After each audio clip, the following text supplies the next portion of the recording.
Hi, everybody. How are we doing this evening? It is September 24th, 2025. I had, embarrassingly, 2024 written on the original intro title card, or whatever you want to call it, the title of this podcast, whatever it is. It was September 2024. Yeah, that's part of getting old, I suppose. It's hell moving up in age for sure. Anyway, how are we doing tonight, folks? Who we got? Black Wingy, Mystery Bags in the group. Ollie Perry, yes, Ollie. I am going up against Eric's mysterious new findings. But oh well. Maybe Eric should pay more attention to the Cooper Sleuth. Okay, hey everybody. Hi Ollie. Mystery Bag. Hello to Poro in Cornwall. Hope you're doing okay. Hope to see you soon. Let's see. Jim Aurelian. Hello, Ed. Big Ed, you're being rude. Max, what's up? Hey, Jay. Oracle. Always in the chat, Oracle. You're a loyal viewer. All right. If Cooper had McDonald's in the mystery bag, well, that's funny. I mean, that is funny. I mean, what if it was like a Five Guys burger or something? I mean, that is what I do. I do have that in the video about the mystery bag, right? I do have a mystery bag short where I mentioned that, could have been a cheeseburger in there. I mean, we do have the hijacker who wanted 3 cheeseburgers and a head start in a getaway car for his escape. Hello from Northern California. Chris M., if you're in Northern California, it shouldn't be hard for you to come to CooperCon. I mean, guys, we got CooperCons coming up in less than 2 months. So you definitely don't want to miss that. Go to, DB Cooper Conference? Yeah, dbcooperconference.com. I need to put that in the link. Mrs. Sleuth has been telling me to make sure that is in all my links, to put DB Cooper Conference in there. Okay. What footwear was Hetty and Heineman wearing? I think Heineman was just wearing dress shoes also. Don't know about Hetty, but I bet Rob just got back from Vietnam like weeks earlier, so I bet he still had his boots. All right. Max is asking if the copycats were injured in the hijacking. Hetty dislocated his shoulder. Don't think Heineman was injured. Lapointe basically broke his ankle. In fact, there's a particular photograph of Lapointe that is always kind of sad. He looks so beaten down. Let's find that. I'll show you guys. Oh my God. Why every time that I try to find a photograph to show you guys, I don't have it. Well, there is a photograph of Lapointe in a wheelchair, and he's looking rather glum, sadly. But yes, he broke his ankle. Well, sprained it so badly that he could not walk. I said Hetty dislocated his shoulder, and Mac had a severe concussion. McCoy was not injured. Sean, CooperCon being live streamed or recorded. Yes, we are planning to record it and do like a video on demand. I don't know, you pay $30 or something, I don't know. And you can watch the whole thing. So yeah, we're definitely going to be filming it, and we will be doing some kind of video on demand. The problem with live streaming is that when people pay for a live stream and it goes south somehow, there's always connection issues or whatever. It's just a lot better to do it when it's just a lot better to do it when you don't have to worry about that sort of stuff, right? Okay. So McCoy and Hetty's parachutes were the only ones that were steerable. Rob jumped with a reserve chute. So I don't know if it was, I don't think it was I don't know if it was steerable or not. I'm not that into it. I'm not really sure what his parachute was. He jumped with a front pack. Hi, Terry. Hi, Terry Lee. Well, Sean, that's too bad. He says he has his company's conference, so he can't leave for CooperCon. Can you give us an update on your drop zone jump time assessment? Yeah, okay. So I should probably make a full video on this at some point. But basically we have, oh boy. Okay. So God, it's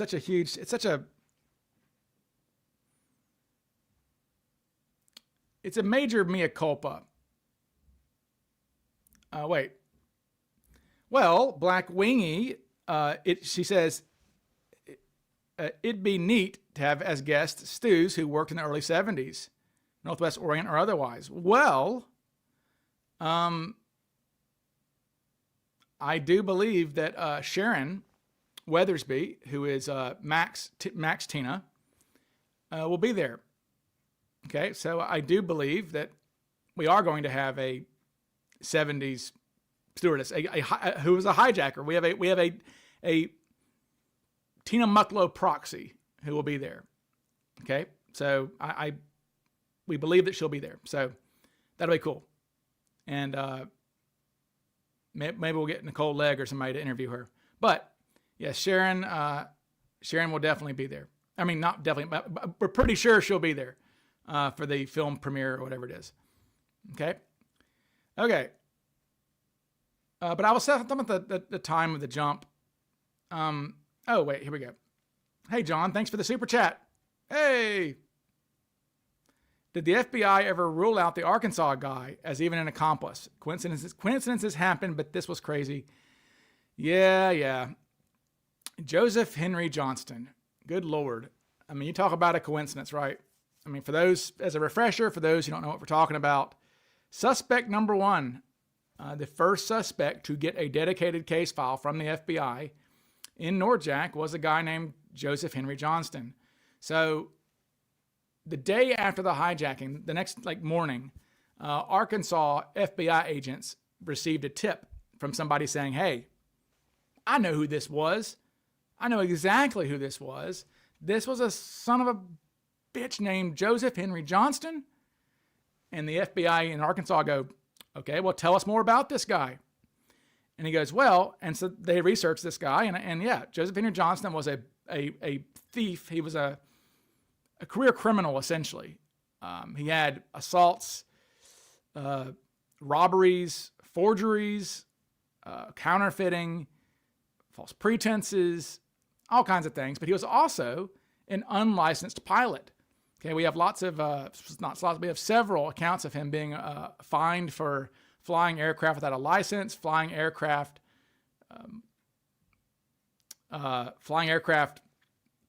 dangerously. Okay, but he's paroled out of prison in Ohio in February or March or April of 71. And he ends up in West Memphis, Arkansas, which is, people might know that from the West Memphis 3, but West Memphis, Arkansas is right across the river from Memphis. And so he's 48 years old. He's paroled, and he goes down there and takes up skydiving. Why? Who knows? Takes up skydiving. And he's also noted as buying flight maps for the Portland and Seattle area. Okay. So the FBI are like, oh, wow, this is a great lead. And they go to find out where he lives. So they go to the post office and say, hey, Joseph Henry Johnston's supposed to live here. Will you look him up and tell us where he lives? And the postman says, well, funny you ask, this guy, Joseph Henry Johnston, his mail is being forwarded. He started forwarding his mail last month. And they go, well, okay, where is he? Where did he move to? Only Portland, Oregon, right? And so, their hats probably fly off like Charlie Chaplin, boo, when they hear this. But it turned out that Joseph Henry Johnston was actually arrested the morning of the hijacking in the AM, like 2 or 3 a.m. for drunk driving in, I guess it was Longview, which is just a bit north of the drop zone. I thought it might have been 2 or 3 p.m. on the day of the hijacking, but it was actually the AM. PM would have been really juicy as an accomplice, right? You'd be like, oh, he just dropped Cooper off at the airport and but it was in the AM. Regardless, though, you have this like thieving pilot who takes up skydiving at 48 years old, career criminal, buys flight maps for Portland and Seattle, then has his mail forwarded. Oh yeah, and he was also like talking about hijacking to people at his like drop zone or wherever it was in Arkansas. So just really strange, really strange. Okay. No, Max McCoy did not bring his own chute. I mean, McCoy's not the only one. Hetty was already wearing his parachute when he jumped on the plane. Okay, Hetty was already wearing his parachute when he boarded the plane. Okay. I mean, it is weird. Joseph Henry Johnston is really strange, right? But it could just be, I mean, there are a lot of coincidences, right? I mean, there's the mystery couple who show up and rent a house in the drop zone or close enough to the drop zone and never move anything, never move. They pay in advance for 2 months for October and November, and they move out. They never move anything in the house. So this is, what is this, like a safe house or something? It turns out though that his name was Ben Liebson was his name. He was a fella who was from Las Vegas, and the guy who rented the properties who turned him in and said, "Hey, this guy rented this property and kind of strange guy. I don't know what he was doing up here. He's from Nevada." Well, the FBI go and they stake him out in Las Vegas, and they observe his comings and goings, and he's a card dealer at a casino.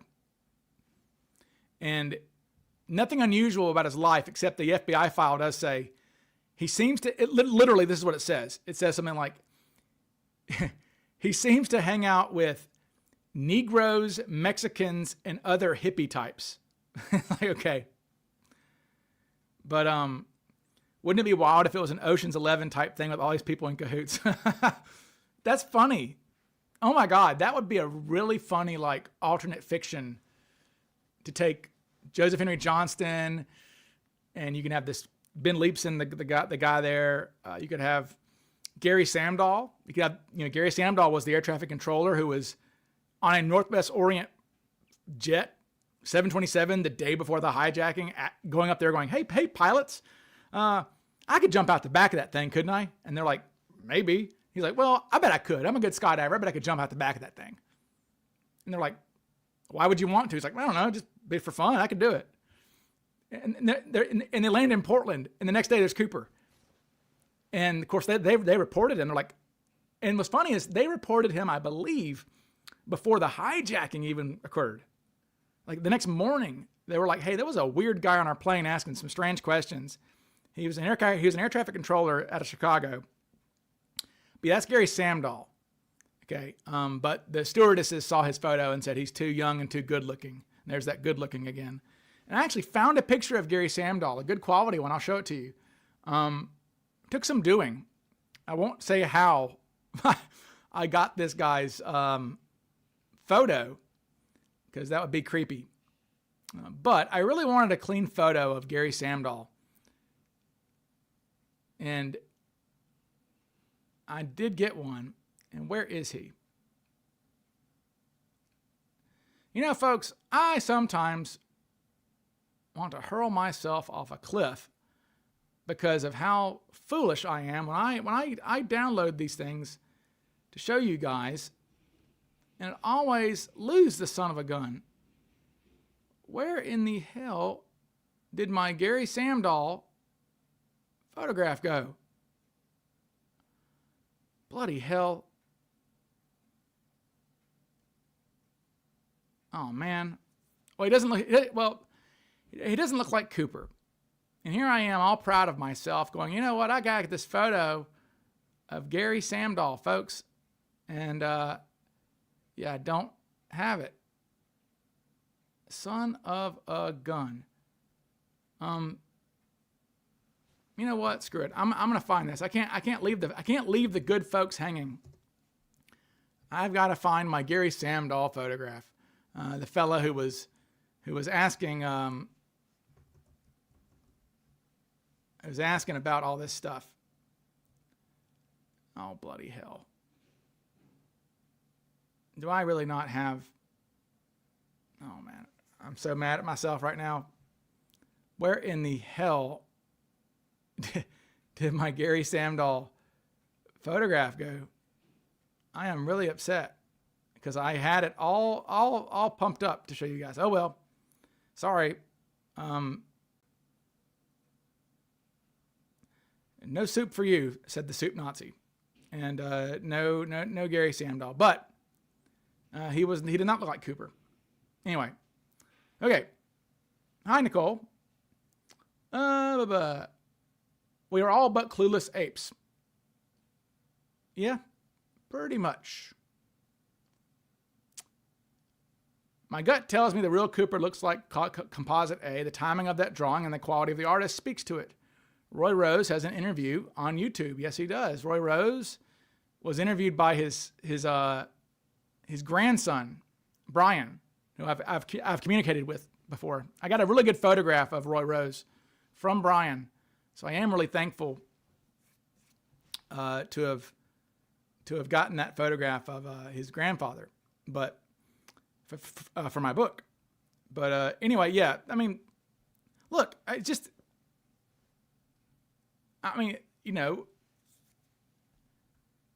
these guys can't all be the same person, right? And again, it's just common sense. You don't have to have an affinity for the Bing sketch to go, well, the one closest to the event is probably more accurate. I mean, people who have suspects who look more like Composite B will fight you on it. With convoluted arguments, but it's like, I mean, come on. The guy that I saw at the store yesterday, I'm way more likely to remember his face today than August 72, 10 months later. Come on. 9 months later, and no way. He has a new drop zone. Oh no, Eric? Oh dear. Eric has a new drop zone, huh? Okay, well, look, it's Eric tries. Eric, look, I will not disparage Eric Eulis on here, okay? Eric Eulis is somebody that I do consider a friend, all right? And he's somebody that I send text to and talk on the phone at least once a month. So he's a friend of mine. But Eric's Eric. Eric's Eric. Yeah, Elizabeth, I did check my desktop. I am really upset about my Samdahl photo being missing. I really, really, really am upset about that. But no, it's not on my desktop, not on my downloads. It's somewhere. And I really thought I saved it. Son of a gun. I'm sorry, folks. I'm just really upset at myself for botching this. Because I had this guy's photograph. It don't matter. It doesn't matter. I'll show it next time. Look, Elizabeth,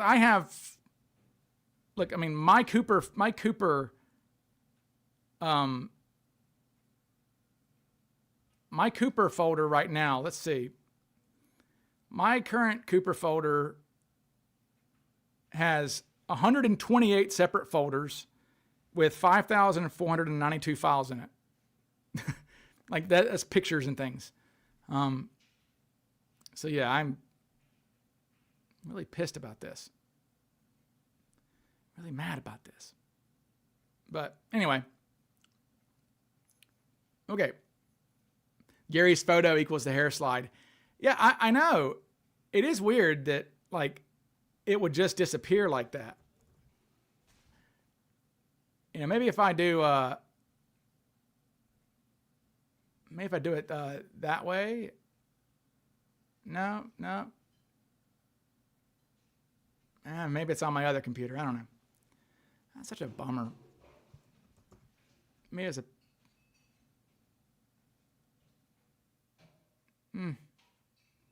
Nope. Okay.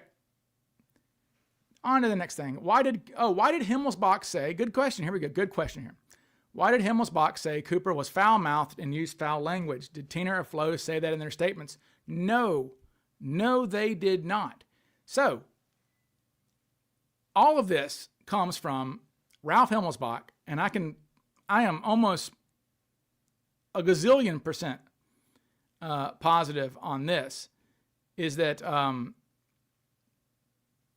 what Ralph did is he was remembering. So in his book, okay, in Himmelsbach's book, do I have, I don't have that, do I? Okay. Don't have that, which stinks. Oh, I just did a search for Himmelsbach, and I did, I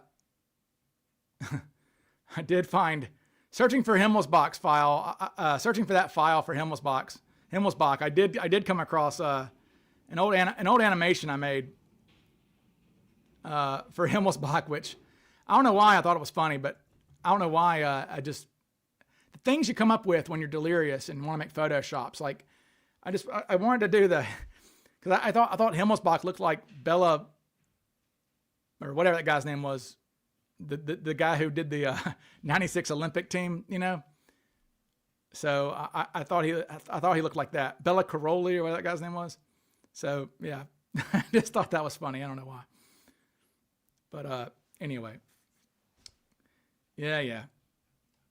I mean, Ralph himself probably would find that funny, I hope. Ralph. By the way, it is strange. Oh yeah, there it is. Obligatory.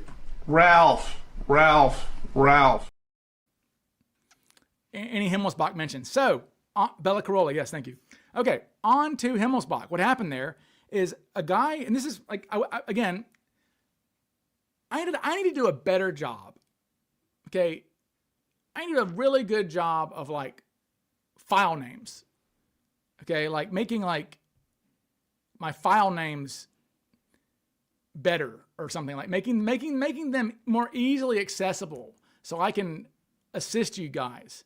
Because I think that I do have this, and it is a very important thing to. Let me find let me try to find this. I know I can find this, okay? Because it is important for the discussion here. Here we go. I got it right here. Perfect. Bada bing, bada boom. And let me make sure I save it in the right damn place this time. Good God. Okay, here we go. So, in Ralph's book, okay, when he's writing his book, Norjack, a woman called up. He was telling a story in his book about a woman calling up saying that she knew a guy named Cooper, and his name was Dan Cooper or something like that, right? And this guy used dirty language.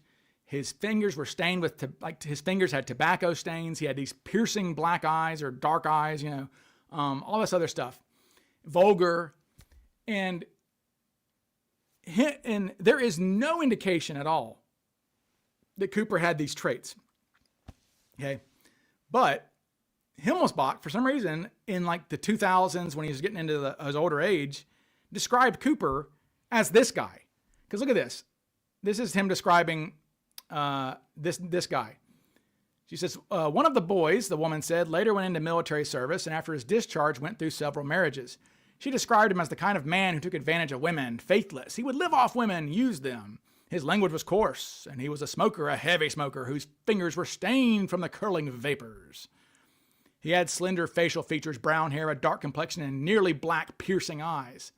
So, language was coarse, fingers are stained, piercing eyes. These are things that Ralph Himmelsbach said about D.B. Cooper that aren't descriptions of D.B. Cooper. Okay, so that's that.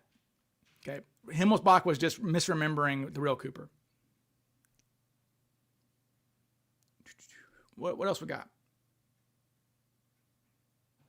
Oh, Himmelsbach was saying, somebody out there would say, no, I didn't. I didn't have my fingers weren't stained.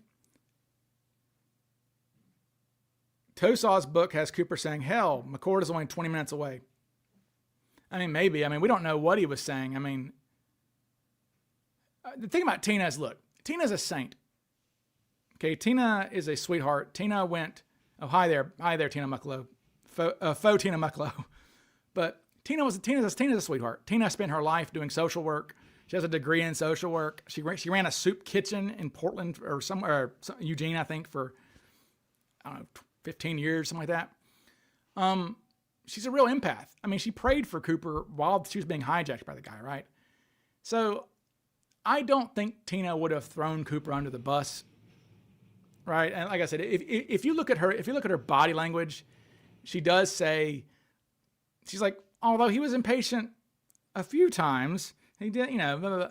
So I think she was being polite to the guy because he could have been a lot meaner to her. So I think she was, you know,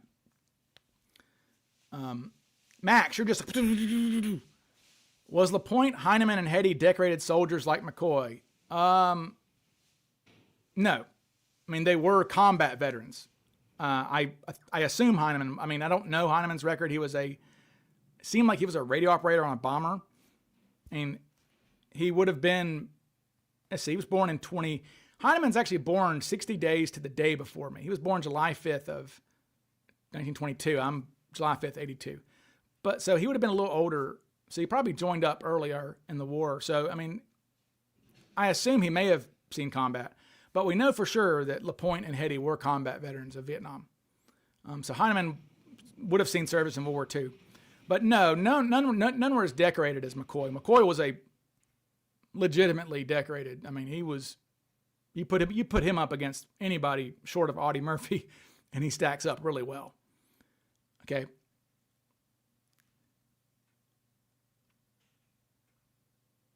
I heard they did get blood tests from the original cigarettes. No. They did not get blood tests from the cigarettes. No. They had the technology back then to do that. Okay. They could have done that. But there's no evidence that they were doing that. Okay. Hello, Brad Legg. How you doing? It's my ADHD. I know. It's brutal. I'm really mad about that Gary Samdahl photo. Like, legitimately flipping mad about it. Although it may be on my other computer. I think that may be what I did is it's on my other computer and I'd never seen it. Samson Swampson says, what is the context of that clip? What clip are you talking about, Swampson? Talking about the Ralph clip? If so, that is from one of the Grifty McGrifty Grider documentaries about McCoy. He was just basically saying the same thing that I say about Himmelsbach, which is just Ralph. Because Ralph Himmelsbach said some goofy things, right? Like Ralph thought that Cooper may have frozen to death on the way down. Like that's physically impossible to do. Okay. Ralph would say some things like that. But what's funny is that Ralph actually was rather ambivalent about Cooper's survival. In fact, in his book, he credits McNally with making him go, oh, crap, maybe this guy did live. Because he learned that McNally had never even put on a parachute and survived just fine, really. So he said that shook him to his core when he learned about McNally never wearing a parachute in his life and doing the exact same jump. In fact, a worse jump.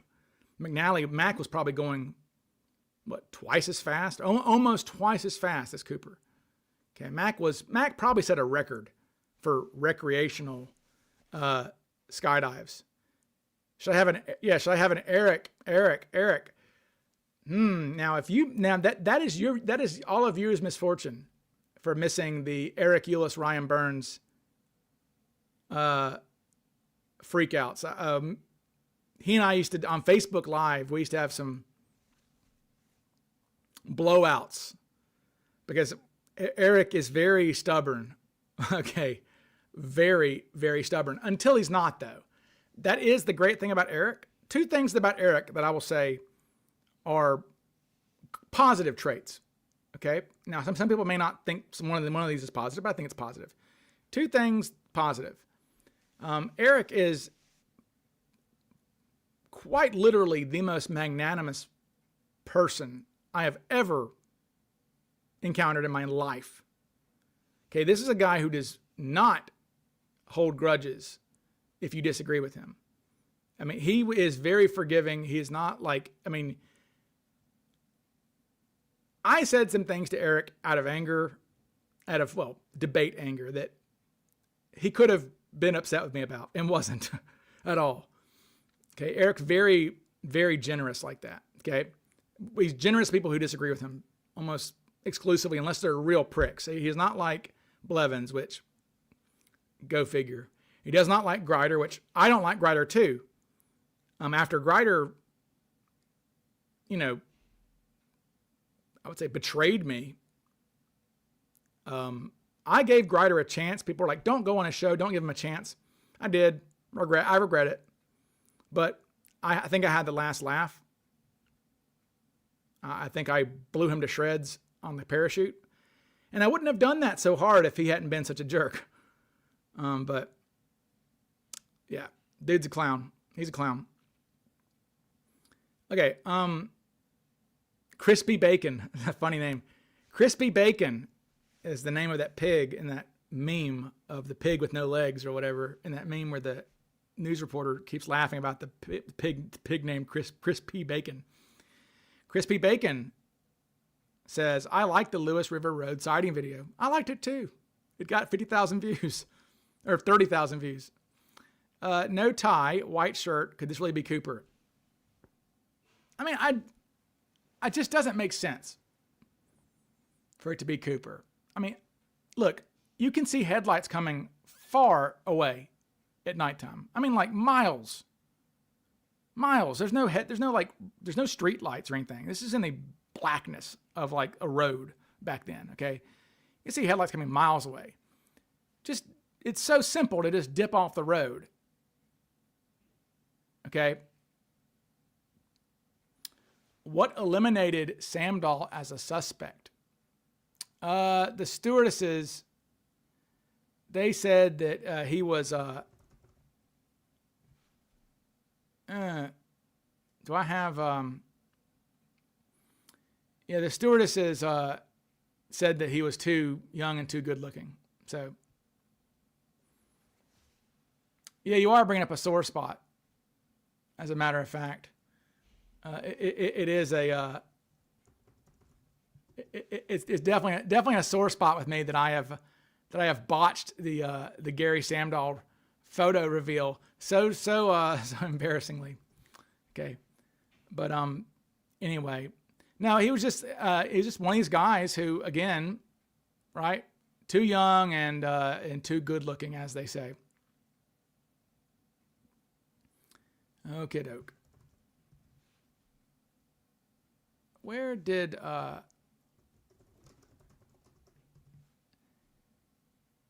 he did hang on a second. Give me one moment. Actually, I thought I had that. I thought I had.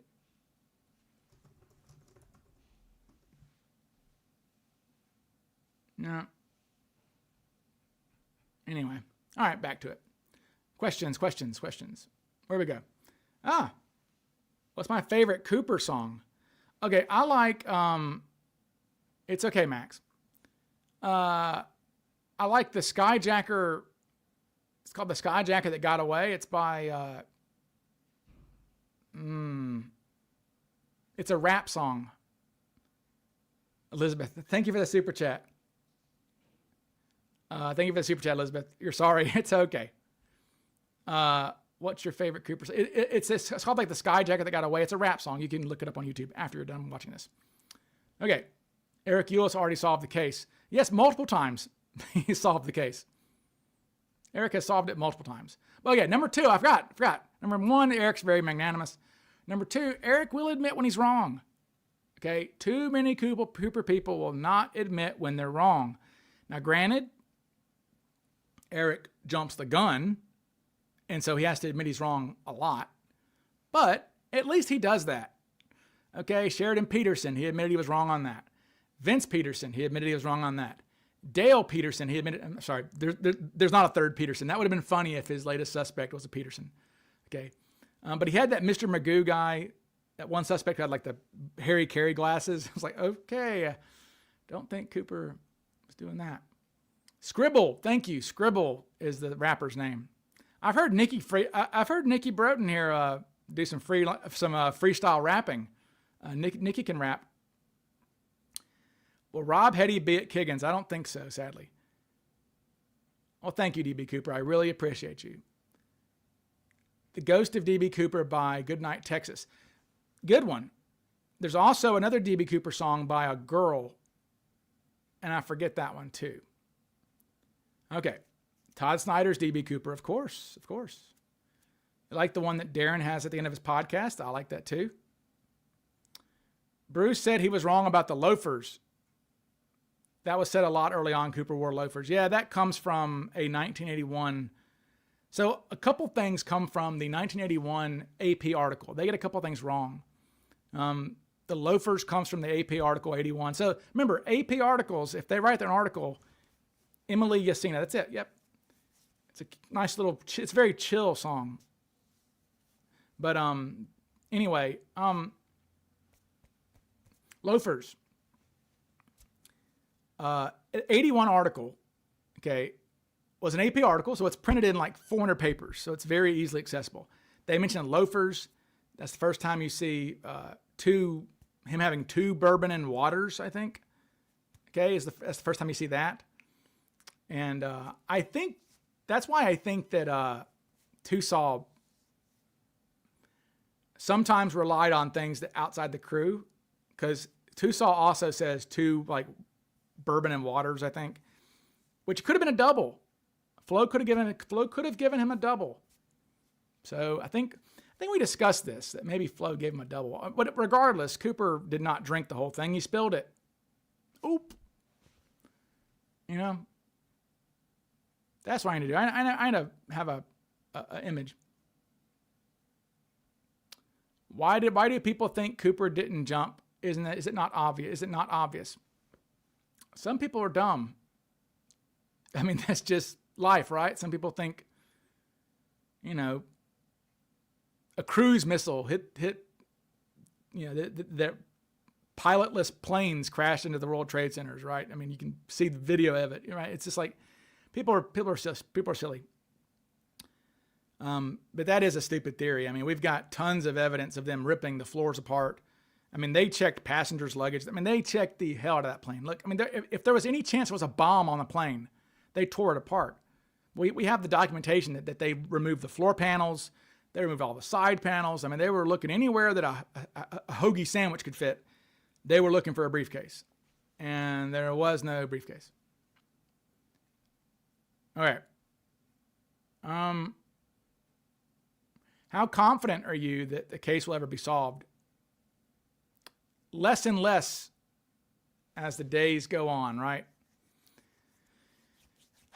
I mean, the hope was that when the guy died, if somebody knew, a kid or a brother or something, that they would come forward. Okay? That they would come forward after Cooper died. And look, Cooper would have died, I don't know, 20, 30, 40 years ago. I mean, so the likelihood of that happening is low. And look, I don't think Cooper told anybody. Honest to God, I don't think Cooper had an accomplice. I don't think Cooper told anybody. I mean, the only way to keep a secret is to tell nobody. And so I just don't think Cooper told anybody.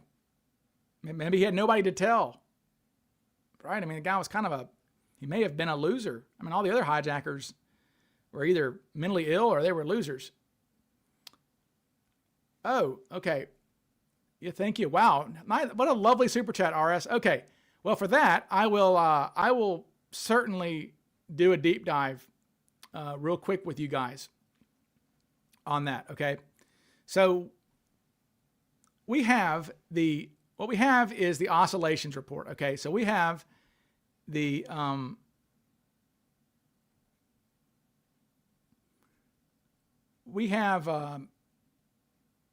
teletype. In the teletype, we have them saying, in the teletype, we have, let me see if I have it. Yeah, there we go. Is this it? Yeah. In the teletype, we've got them reporting the oscillations, okay? This is, at 8:11, we've got Radicek saying, at the present time, we're getting some oscillations in the cabin rate of climb indicator, and apparently he must be doing something back there with the stairs.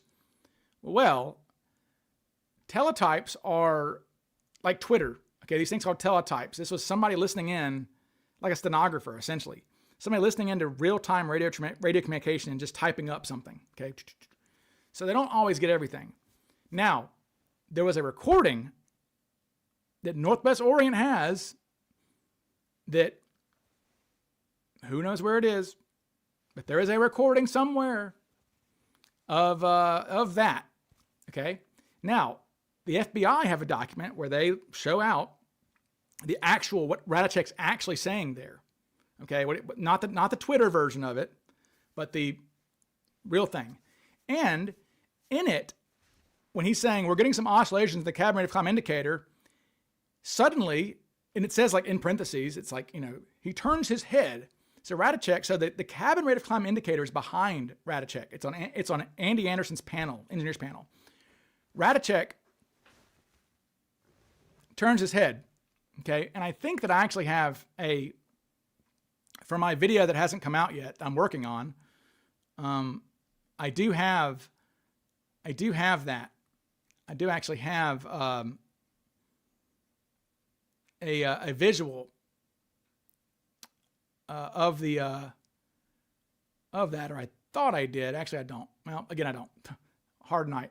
Anyway, so in the document, it says Radicek says we're getting some oscillations in the cabin rate of climb indicator, and it says earplug pops. His like headphones came off because he turns his head to look at the cabin rate of climb indicator, which is like fluctuations in the plane.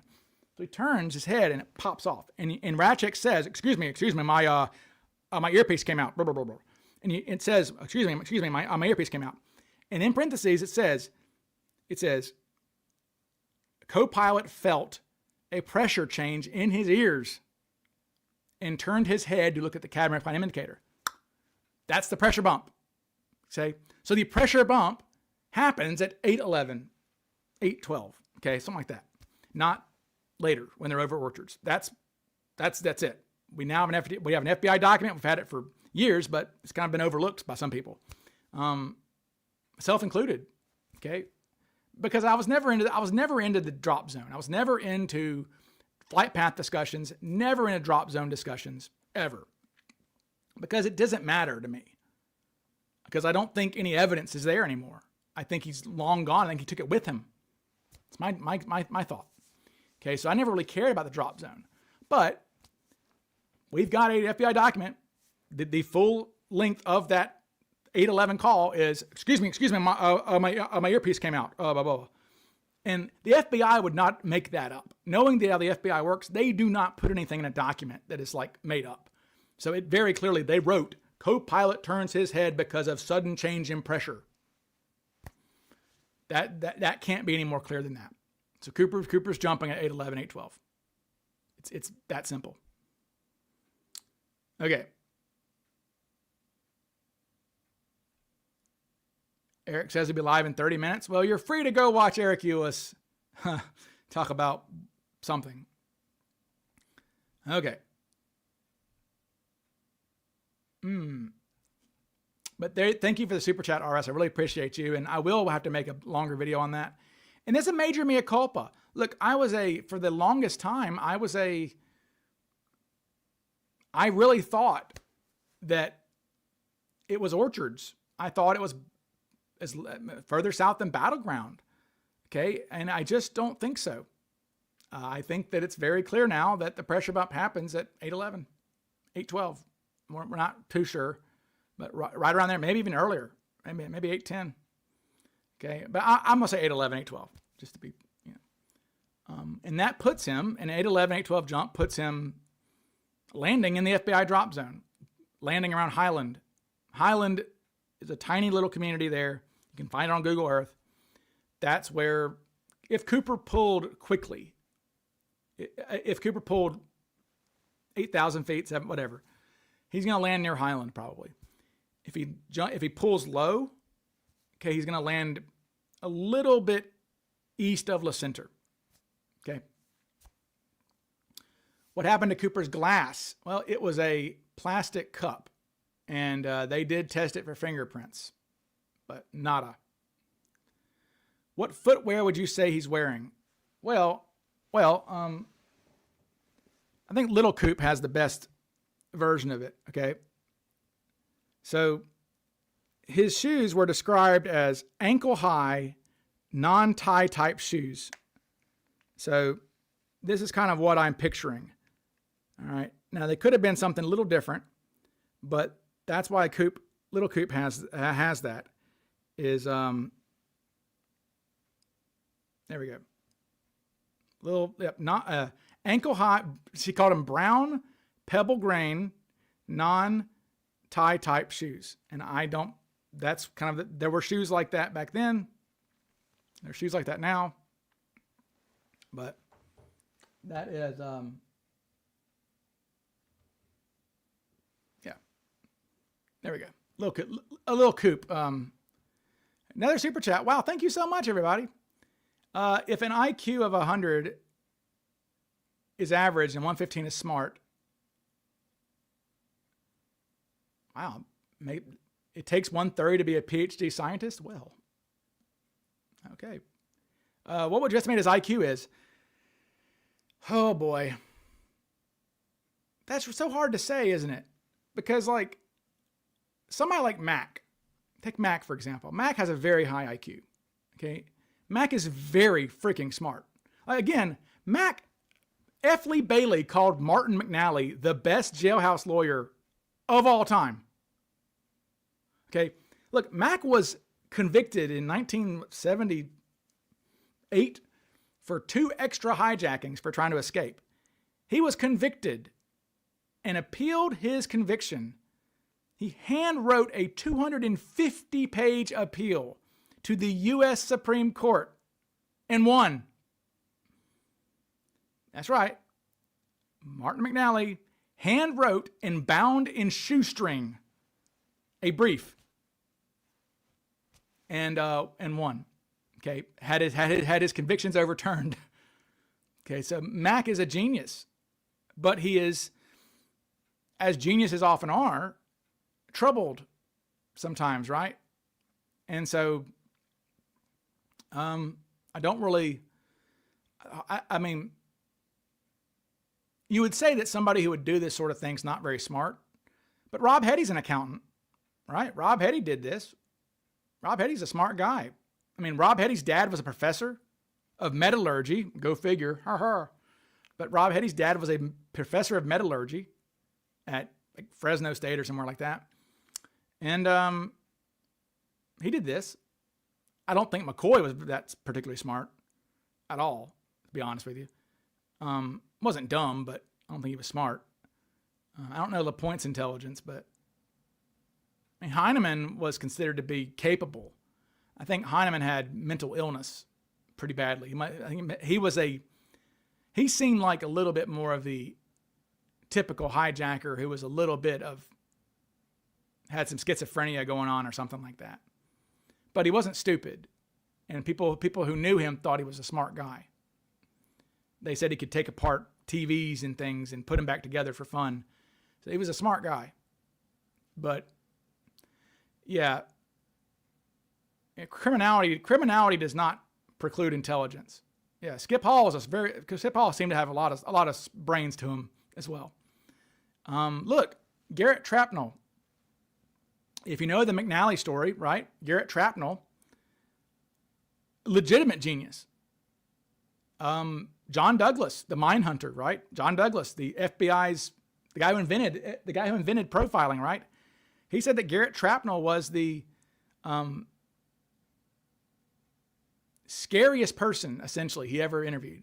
Like as far as like being a psychopath, as far as like being able to be charismatic and convince people, right? I mean, look, Garrett Trapnell convinced a female prison guard who was a veteran of like the Navy, right, that he loved her and convinced her to hijack a helicopter for him.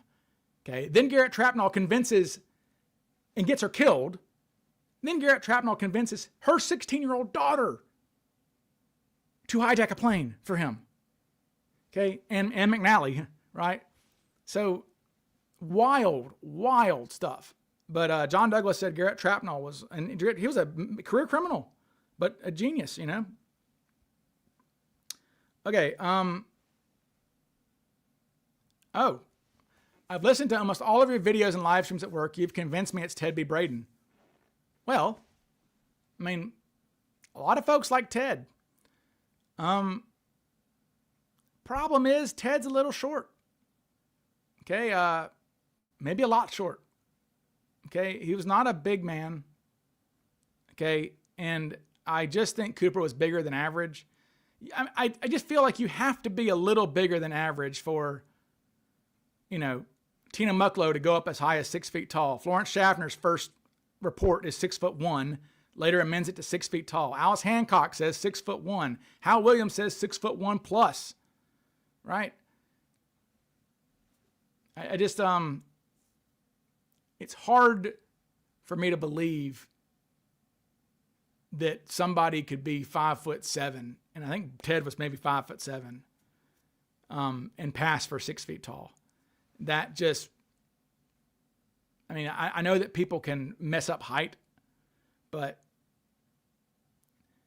I believe I have a file somewhere that says something like 85%. There was some big test done of eyewitness testimony, and it turned out that like 85% of witnesses got a perpetrator's height within 2 inches either way. So, I mean, you are looking at like some serious standard deviation off of the people who saw Cooper standing to get down to 5'8" or whatever. I mean, that's a bit much. And again, Tina Mucklow herself is 5'8". It's just, okay. Why do you think Nixon never commented on the case given he was president at the time? He had bigger things going on. I mean, he had an election coming up the next year. And again, why was Cooper is only unique to us because he got away with it. And it was a novel at the time, but I mean, look, listen, from 1967 to 1972, there were 160 domestic hijackings in America. Think about that. 160 in 5 years. This was a like fad to do this. So Cooper is only notable at the time because of how innovative it was, I guess, but not enough for the president to comment on it. Okay.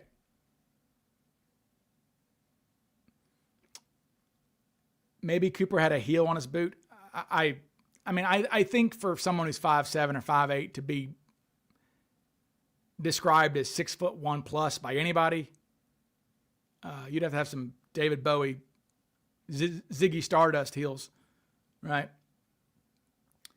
Why didn't Cooper point out that he was given a dummy chute and say something? It's very odd. Is it possible he didn't notice and used it? He did take it with him, right? He did something with it.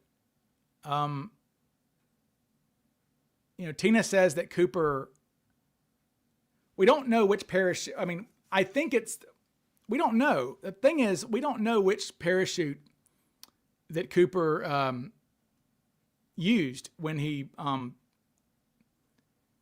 we don't know which parachute Cooper was trying to stuff the money bag in. Okay, so Tina says that she saw Cooper trying to stuff the entire money bag into one of the chutes, right? Is this? Yeah, Tina says that she saw Cooper trying to stuff the entire money bag into one of the opened, that he opened a parachute and then tried to stuff it in there like that.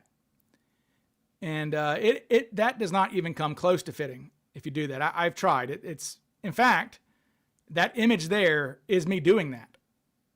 Okay, so the way I make these images is, not to give too much away, but I dress myself up and do these things, and then I Photoshop Cooper's head onto it, a Cooper head onto it. So that's actually me, that's my body and my hands trying to stuff my money bag behind me into a opened reserve chute. There's my little secrets there I gave away. But we don't know which chute that was. I mean, I presume it was the chute that he cannibalized, but we don't know that. But yeah, I mean, Cooper didn't say a lot though. So, Max, what? Please talk to me. Sound like, my man, I got things going on. What do you want? The dummy didn't open, so did he use that for the money? No.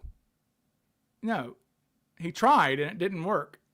And look, he could have only fit like 8. He could have only fit like, I think 40. I think I've tried to do it. Cooper could have only fit about $40,000 into a reserve chute that is opened up and empty. And we know what he looked like basically. You know, I mean, when Tina last saw Cooper and he waved goodbye to her like that, that was basically, he was ready to jump. I mean, he may have pulled out some gloves and goggles or something from his mystery bag, but he was geared up to jump when she saw him last, before she closed the curtain on him.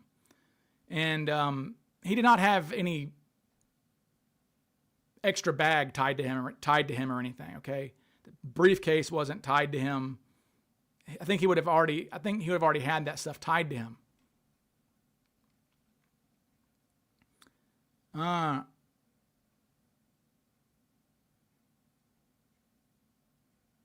He wouldn't have used the dummy for money as it's going to open. No, not necessarily. Why would a dummy chute open? I don't know. Okay. What about his extra bag, his mystery bag? Don't know. We don't know what was in the mystery bag, right? We just don't know.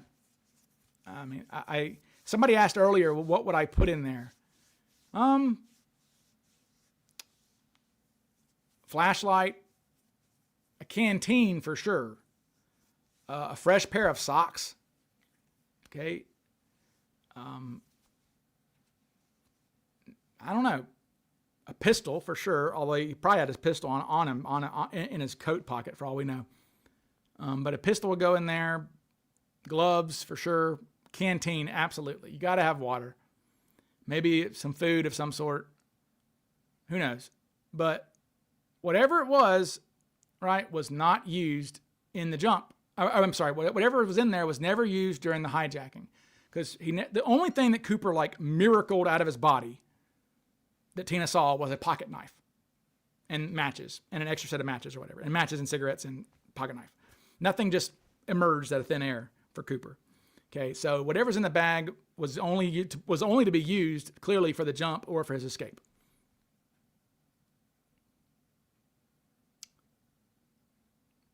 Good question there. How does 811 from 814 affect the type of terrain he would have landed and the ground difference? Not much, I don't think.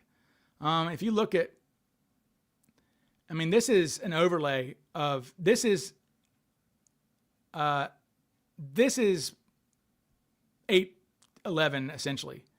I mean, this is an 811, 812 drop zone. Okay.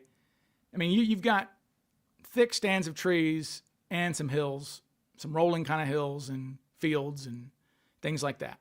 Not too bad. Certainly not the vast wilderness that you get above the Lewis River. And look, he may have been blown by the winds north of the Lewis River for all we know, but I don't think so. But again, just my guess. Now, an 814 drop zone would put him down near orchards, which Orchards back then was certainly more open. I think, yeah, this is a photo of orchards from that time period. I mean, pretty open, right? And those arrows are pointing to sand pits, which we theorized maybe at some point these sand pits were right below the flight path. We thought maybe some of the money fell out of his bag or something and landed in a sand pit, and that got transported to the river somehow. Maybe I don't know.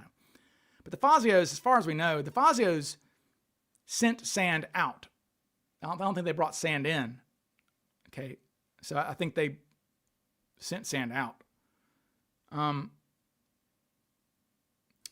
Why did the cops not storm the plane while Cooper was in the bathroom? Because they had a bomb. And because they were told, oh, hi, Poro, how are you doing? And because got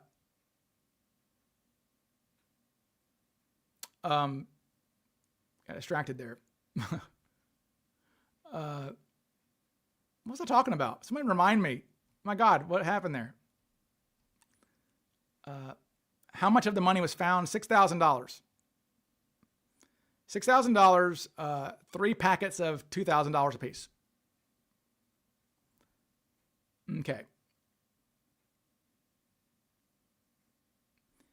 Cooper probably jumped a little bit southeast of Longview, but it depends on, yeah. That's the problem, is like, there is a vast amount of difference in where he's going to land depending on where he opens his chute. And we cannot predict that, right? We have no clue, right? I mean, somebody like Ted Braden, he would have opened his chute 1,000 feet above the ground. Okay. Ted was crazy like that. I mean, you talk to guys like Mike Davis, our paratrooper of the year, who's been on my show. Mike says he would have pulled less than 2,000 feet because, that's just fewer time that you're in the air. You're vulnerable. When you're in a parachute, you're vulnerable, right? I mean, you're helpless. And so, but I think if Cooper was, it would be really interesting to know, because if he was more experienced, he would have waited. And if he was inexperienced, he would have pulled immediately just to be safe. I would have pulled immediately. I'd been like, I'm not free falling. I'm gonna open this thing. Although I guess if you're not jumping with a reserve, it doesn't matter, does it? Either it's going to open or it's not. So you get one chance at it. All right. Well, yes, Max, you're right. I mean, that's pretty much right. If Cooper was a skydiver, he would have brought his own helmet and boots and things. Yes. I mean, we have 2 skydiving copycats, Hetty and McCoy. Both of them brought their own parachutes. Okay, they're not trusting, as I've said it a million times, think of like the Fast and the Furious guy, Dom Toretto, right? He knows cars. He would never just say, hey, I want a getaway car. He'd say, no, I want a, I want a Shelby Mustang with nitrous oxide, He would have been specific. Cooper just said, I want parachutes, 2 front packs, 2 back packs, whatever. Very generic. Okay. He was not a gearhead. He was not a parachute head, right? He was not a parachutes. He may have been comfortable with parachutes, but as far as the nomenclature of specific skydiving recreational gear, he didn't seem to care or know. We're not sure. I mean, but he didn't bitch about the parachutes he was given. Okay. He bitched about them having no D-rings, but he didn't bitch in general too badly about them. Okay. Man, good question, Packer. Packer says, where do you think that the profile drawing that Bill Mitchell did for the FBI went? Man, I don't know. That is like frustrating as hell. And I've gone through, recently I went through all of the, cause like vaults, it was a pain in the ass for people who love the vault. But from like vault 89 to like vault 100, like for a straight year, literally for like a year, We get these every month. We get these Cooper releases. For a year, it was nothing but photocopies of folders of they're called 1A folders. A 1A folder is where a physical piece of evidence goes, like a photograph of somebody, right? A photograph, a sketch, a letter that somebody sends. They go in a 1A folder. And so all we got for a year in the vault releases were photocopies of like 1A folders. And they're almost always, the contents were redacted because they're photographs of people. So I went through there, and every one of them I was like trying to find if one of them was like the Cooper sketch, right? Because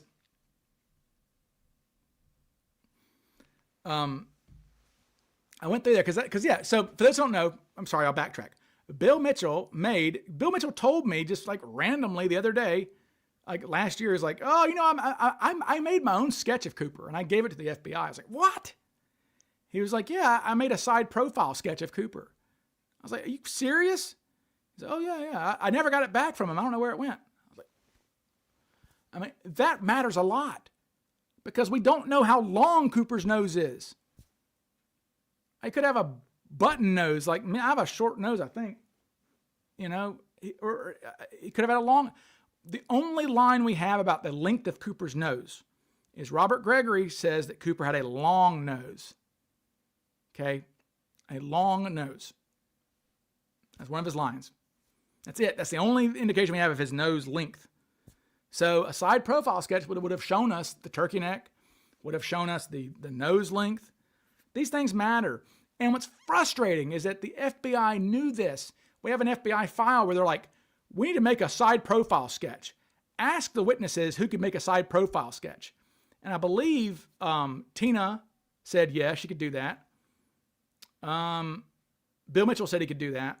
And I want to say that Cord Spreckle responded that he could do that.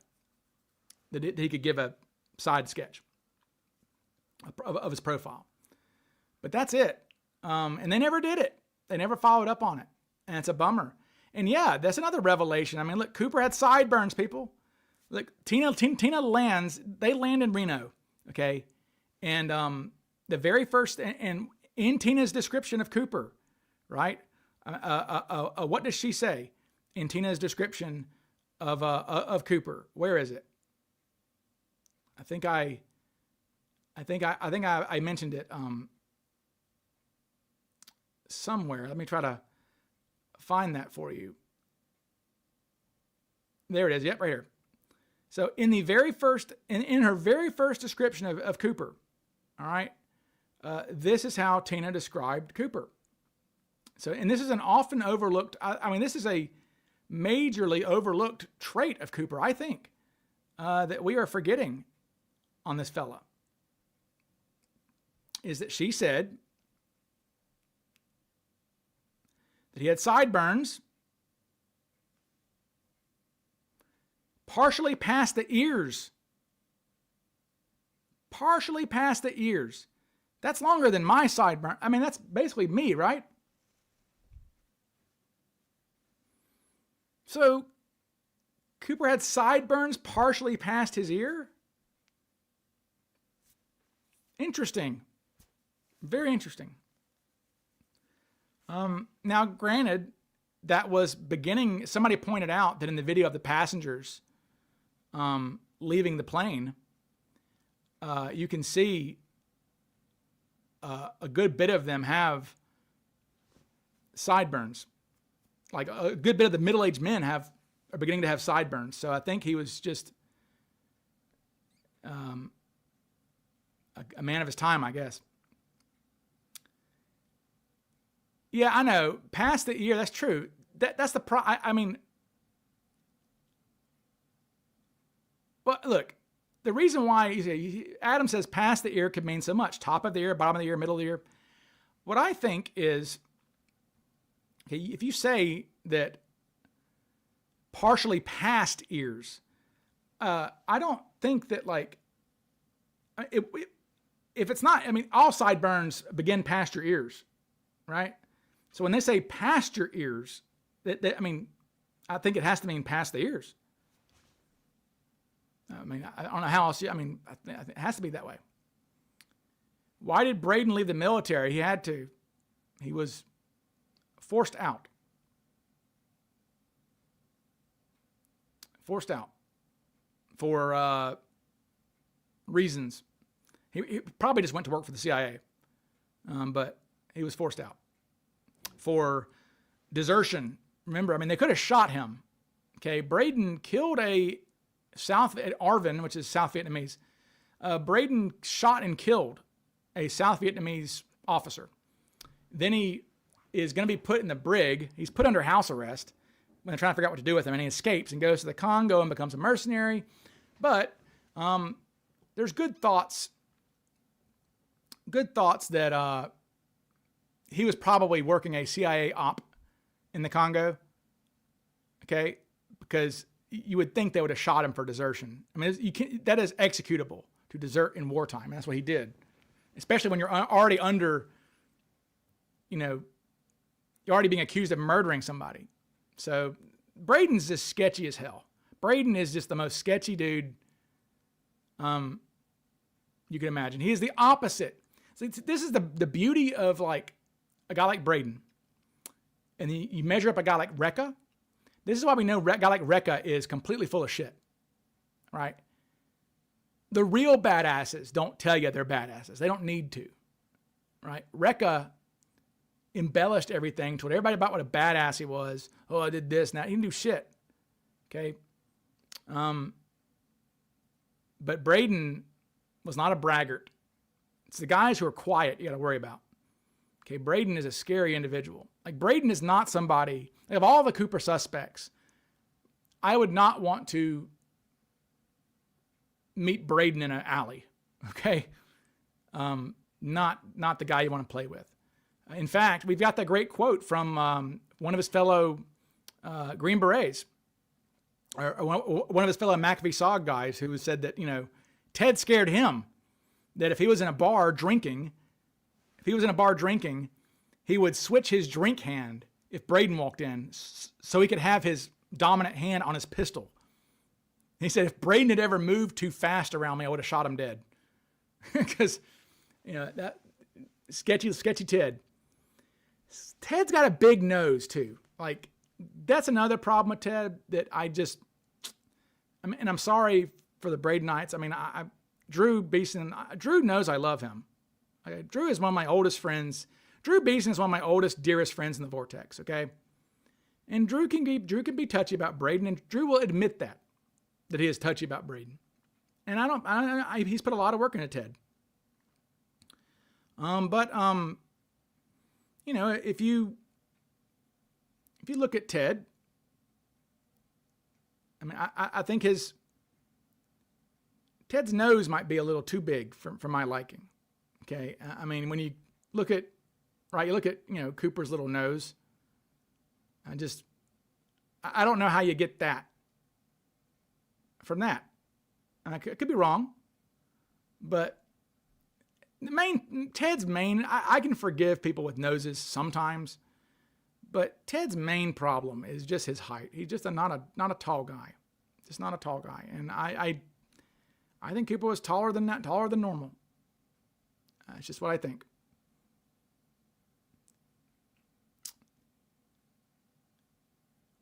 Is there any real proof that Rackstraw killed his stepfather? No, but I mean, look, he was acquitted. He wasn't guilty. So he was I mean, I don't know if it was a hung jury or if he was acquitted, but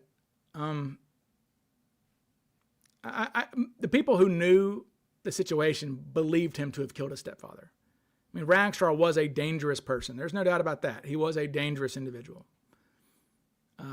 Jen says, I heard Braden was a gentleman. Sure. He was a gentleman. So was Ted Bundy. Right. Doesn't mean much.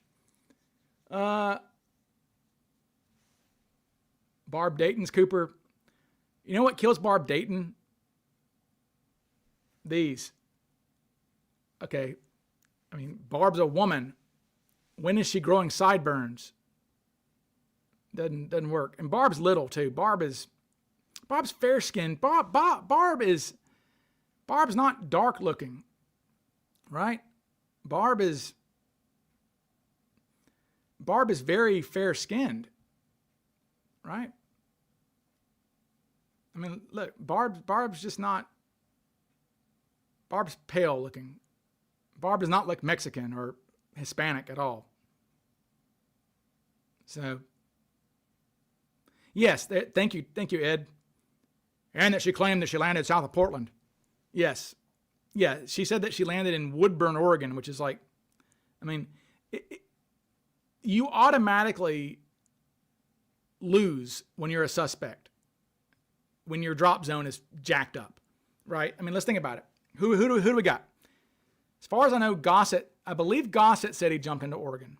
Okay, could be wrong, but I believe he jumped in Oregon is what he says. Barb says Woodburn, Oregon.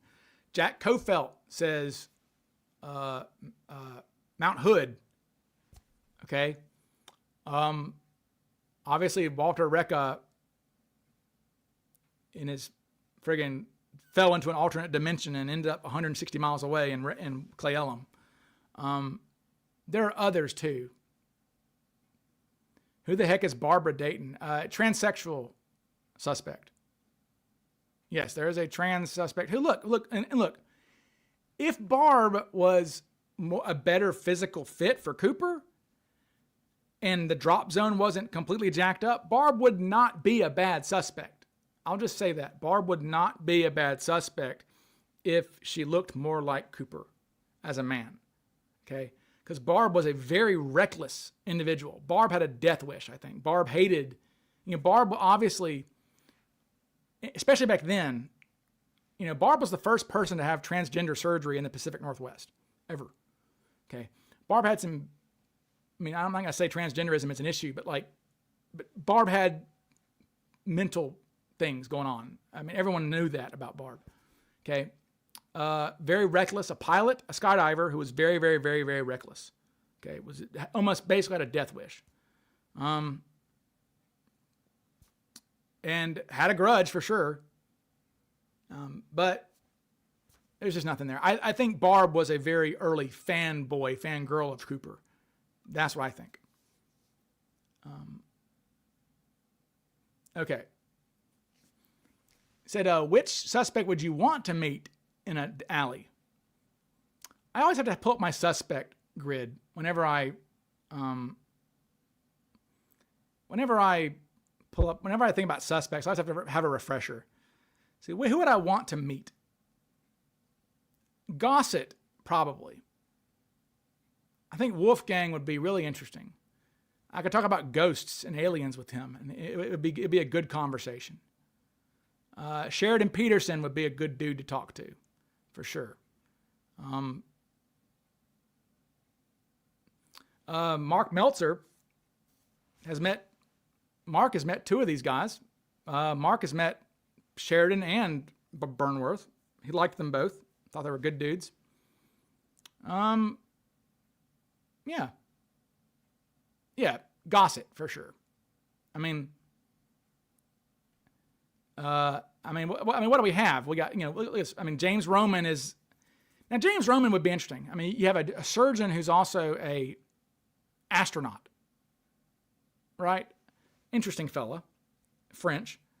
Roger Strom had mental problems, carried a gun, and scared the FBI a little bit when they interviewed him.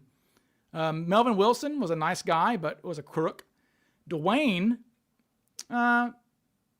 people liked Dwayne, but he was a career criminal. Vordahl would have. I think I'm a smart guy. I think I could have hung with Vordahl mentally and intellectually. I could have had a good conversation with him. I think. Ted would have scared me. Skip would have been fun. I could have played golf with Skip. He was a golfer. Jason Langseth was apparently he's dead now, so I'm not a sexual predator apparently. Catalano. I talked to his grandson, by the way, and I'm supposed to be getting a photograph of Catalano playing PlayStation in 2002 as an old man. So I'm beginning that soon. Dick Lepsy seemed like a nice guy. Ragstraw. Hey, Nikki Broughton. Nikki knew him, liked him. Kofelt was a charismatic con man, but it was a drunk. L.D. Cooper, I don't know about him. Joe Lakich is a good dude. I think I would have liked Joe. Kenny Christensen was probably a good dude. Lee Seller was all right. E. Howard Hunt would have been interesting. McCoy, Rekka, I would have not liked Rekka because I don't like bullshitters. Don't know enough about Orville Lyons, and then there's Barb. So, yeah. There we have it. If Cooper had a grudge, why didn't he tell the media what it was? Yeah, I mean, well, it wasn't a political grudge for sure. Look, I've said this before, guys. I don't put stock in the grudge comment. I am a criminal defense attorney. I have defended, I don't know, I've had over 1,000 clients by now for sure. And anybody who's, they would all tell you they have a grudge. I mean, that just seems like I think that's just as likely, I think that's just as likely to be a throwaway line than actually mean anything significant. But yeah, it wasn't a political grudge because he would have said that, right? Thank you, Swampson. Yeah. Does Burnwith have a broken nose, or is that picture angled oddly? Does Burnwith have a broken nose, or is that picture angled oddly? Let me see. Let's take a look at Don.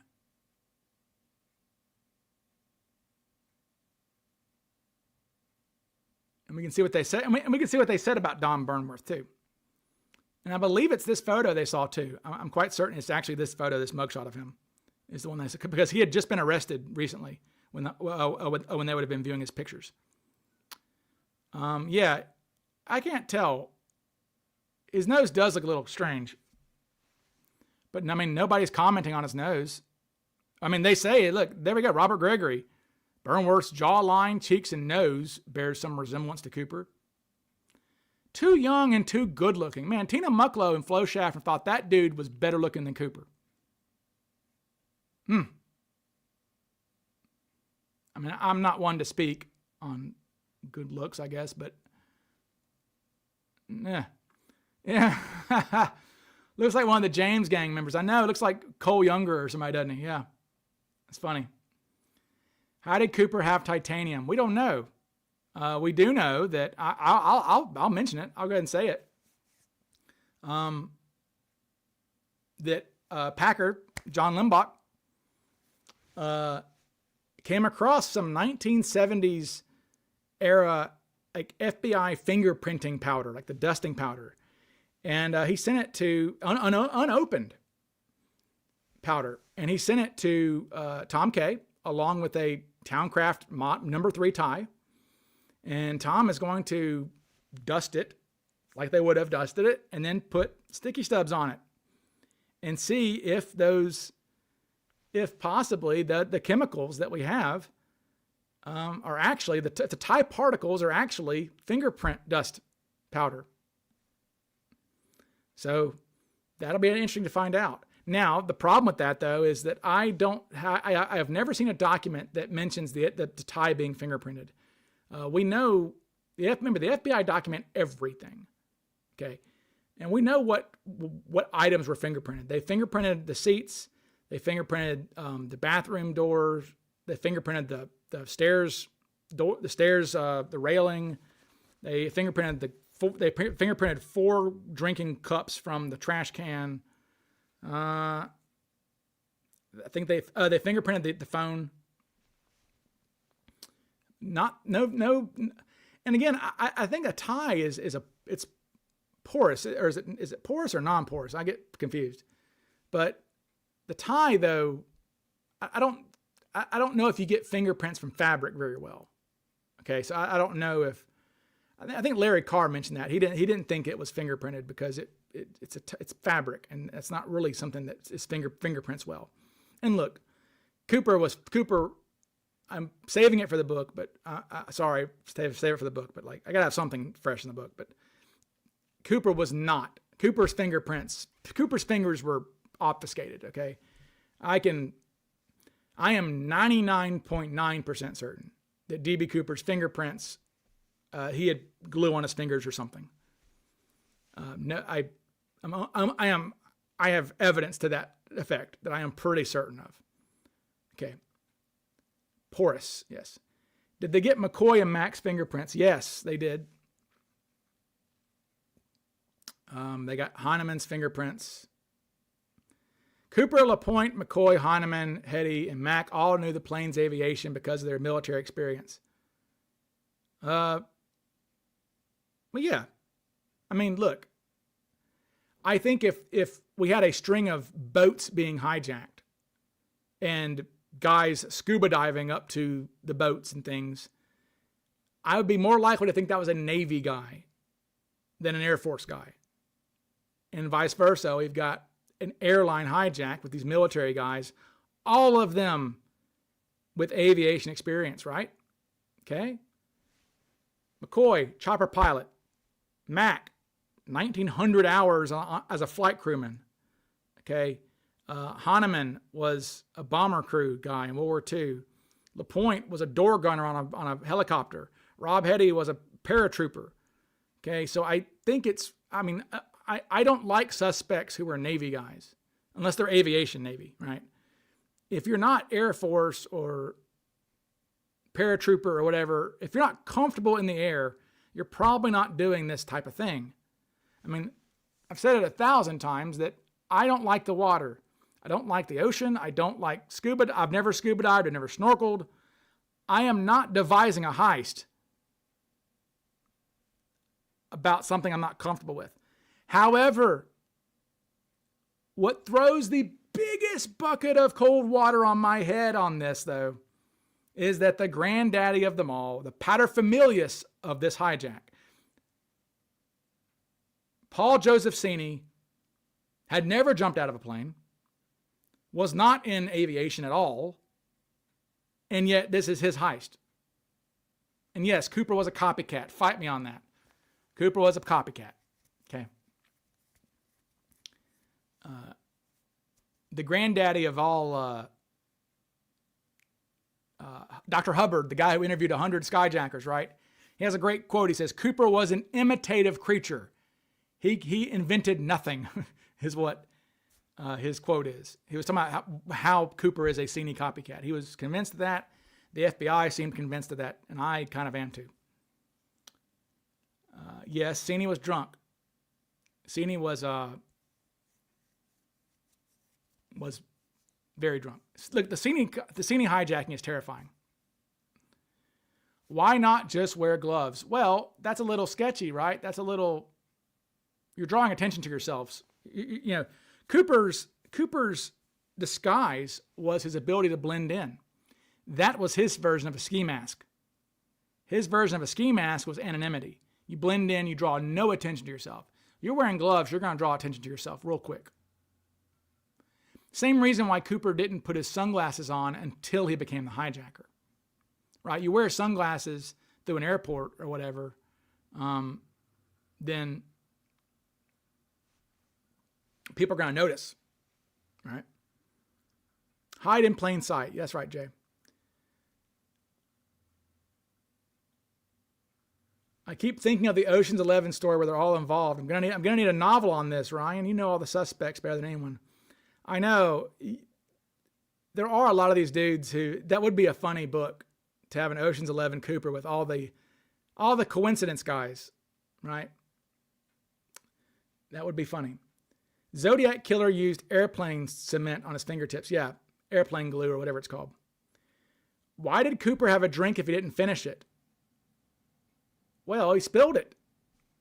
I mean, now, okay, I'll say this though. Remember, Cooper spills his drink, but the stewardesses are never aware that he spilled his drink, which tells me that it was empty. Okay, it was probably just the ice. I mean, I've spilled ice on an airplane. I'm sure some of you have too. You just spill, if you drink a drink and then there's ice in it and spills. And ice is very easy to just pick up, right? I mean, you can just pour it back in your drink or whatever, and it is what it is. Now, if he had spilled liquid, there'd be liquid on the floor. There'd be liquid like and sticky, right? Whiskey and stuff, bourbon, it's sticky. I mean, So that tells me that I think that Cooper drank his drink and then spilled the ice. Yes, only Bill Mitchell saw the spill. And that's why I think that it may have just been that. Okay. Ryan, when did the fighter jets following bug out? They bugged out just north of PDX. They gave up. They said we can't. We're moving too fast. I mean, these are Delta Darts. These are like Mach 2 airplanes. I mean, they were really trying. They were having to fly S-turns to stay behind Cooper plane, right? And it was dark. There was clouds. They were flying through the clouds. They couldn't see shit. They gave up. At PDX, a T82, T83, whatever a T33, whatever the trainer planes, whatever the trainer jets are that they train people on for jets, for fighter planes, picked up to the California border. At the California border, a C-130 from the California Air Guard picked up. And that they were able to stay behind 305. Okay. Alex, T-38. Thank you, Brad. I was hoping you'd say that. Brad knows airplanes for sure. Alex says he used the drink as a hand distraction to calm his nerves, something to fidget with. I mean, hey, you're right. I mean, smoking. He was smoking. I mean, I could see him being a fidgeter. I mean, it makes sense. The weird question about Cooper, though, is why does he not hand flow the note after they take off? Okay, when Cooper hands flow the note, they are taxiing. I mean, they're not even like, the engines aren't even revving yet. Okay, they are taxiing when that occurs. So why did he hand her the note while they're on the ground in Portland? Because he had no way of knowing, right? Cooper has no way of knowing that Flo isn't going to go, right? And alert all the passengers. Yet he hands it to her. Look, and so we know this because when Tina called to the cockpit, so Flo gets the note from Cooper. Okay. Flo gets to sit there. Flo gets to sit there next to Cooper for a while. Flo sits next to Cooper for a while. Okay. Then, then Tina shows up and Tina reads the note, and then Tina squats down, next to them, and they have this whole discussion, and then Tina calls the cockpit. Okay. So when Tina called the cockpit, okay, the chimes were going off. Radicek remembered as they were pulling up on the yoke. Okay. Ding, ding, ding, ding. Okay. So multiple chimes meant emergency. Bing, bing, bing, bing, bing, bing, bing, bing. And so they're pulling up, and they answer as they're pulling up. Okay.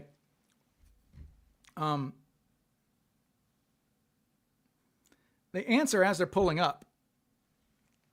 And so, yeah, but I mean, what if she screams? Does the whole hijacking take place in Portland? Or does Cooper go, I still want you to fly to Seattle? We don't know. I just always, that's a detail that is strange to me. Why did he not just wait till they were airborne?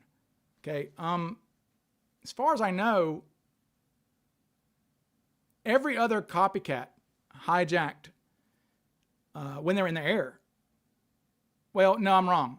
Hetty was on the ground because Hetty, remember, Rob Hetty, Leroy Jenkins onto the plane. People were coming off of the plane, and he ran up the plane. Okay, the plane was deboarding, and Hetty ran up the back of the plane. He jumped a gate at the airport. So I guess he hijacked on the ground, but Mac was in the air, McCoy was in the air, Hahnemann was in the air. So yeah.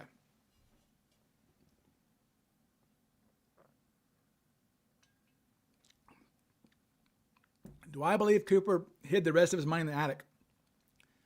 I am very agnostic about Cooper spending the money. I am completely 50-50. I am as agnostic about that as I am about his alias. Right? I mean, Dan Cooper could have been a comic book reference, but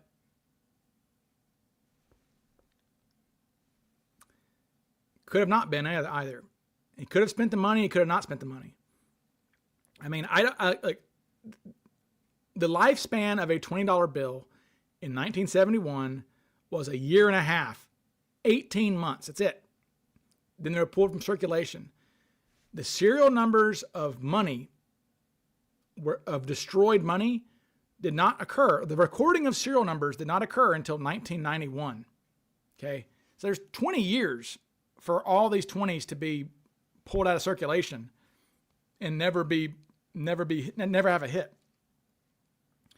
So Cooper could have spent the money.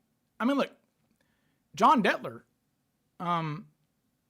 said that he thought that Cooper could have spent the money. I mean, all the FBI guys thought so. And this is, good night, Terry.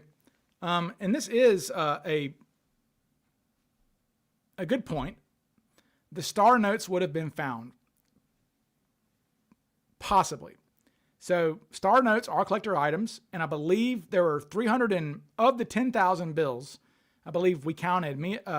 Martin Andrade did this, and then I did too. We got a list of all the star notes. I think there's like 380 of them, and we actually have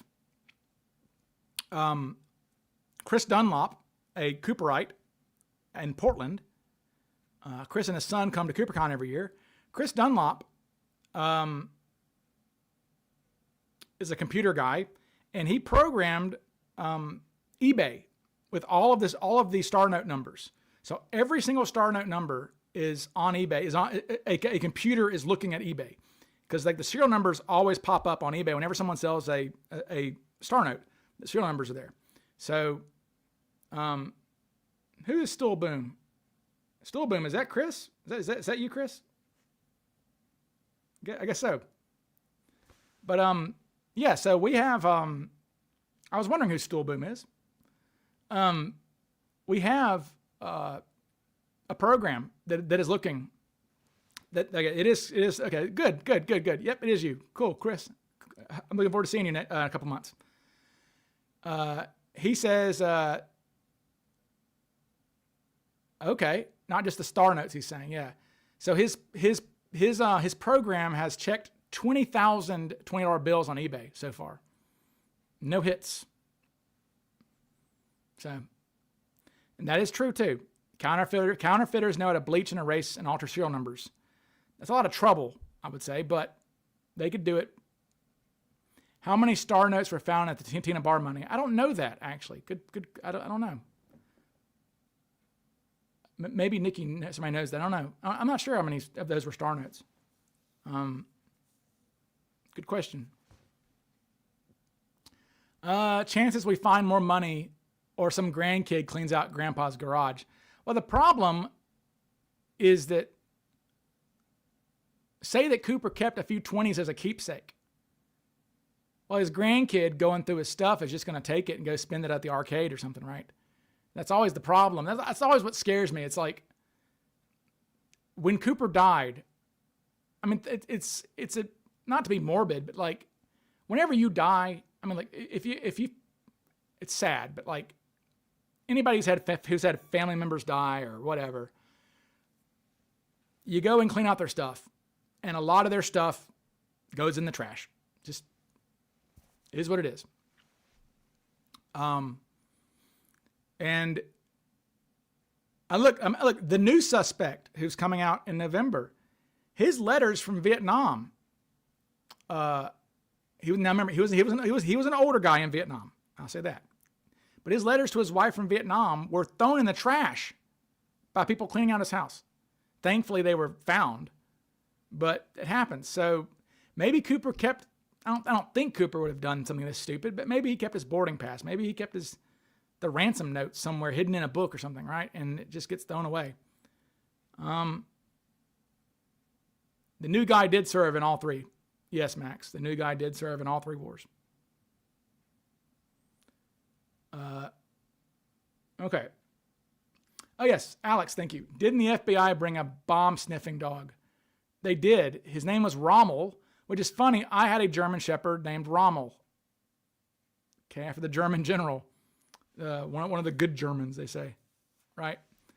I remember Rommel was forced to kill himself by Hitler because he was in league with the people who were trying to kill Hitler. If you ever saw Valkyrie. Rommel was one of the good Germans. But yeah, the German Shepherd who went on board was named Rommel. Rommel also ate the crew meals. Rommel ate the crew meals. In fact, I think I have a picture of Rommel. He's a good boy. Rommel was a good boy. Okay. Where is a picture of Rommel? There he is. I actually found a picture. Here's a good boy. There's Rommel. And look at the aft stairs. Check out the paneling is torn up. It's all torn to shreds. The fiberglass skirt, they call it. It could be canvas. I'm not sure. It's either canvas or fiberglass. I forget. I think some were canvas and some were fiberglass, but that looks more like fiberglass, the way it's shredded like that. Probably fiberglass. But yeah, there's Rommel, the good boy. He ate the crew meals. Yes, the desert fox. Rommel, that dog there, had a full belly when this picture was taken, probably. Because he ate the crew meals for Cooper, that Cooper got for the dogs. Why would a Mormon be in Vegas? To gamble. He admitted it. I mean, we have his sister-in-law telling the FBI that they went to gamble, that she would have gone with them to Vegas, but she had no money to gamble. Why would a Mormon hijack a plane, bud? Bud, you're not a McCoy guy, are you? Because we have to have words if you're a McCoy guy. Because McCoy was not Cooper. Most certainly not Cooper. Oh no. Pigeon Springs, Washington. This is this.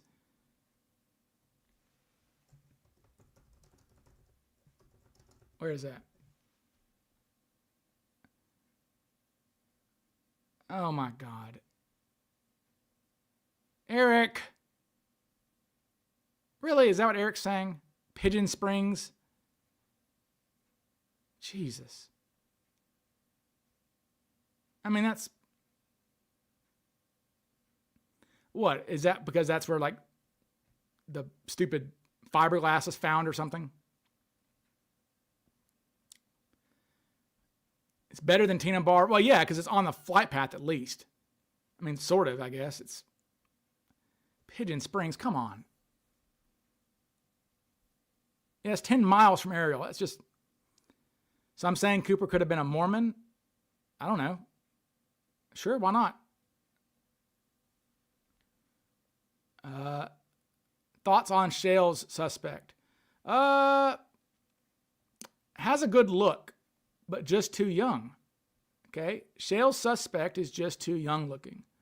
I'll show you a photo. His name's Thomas Jett. Jette. Sorry, let me get there. Remove that. There he is. He's got a good look, right? He's got the tall forehead. His hair is parted on the wrong side. That's a problem. He's got a good lower lip, but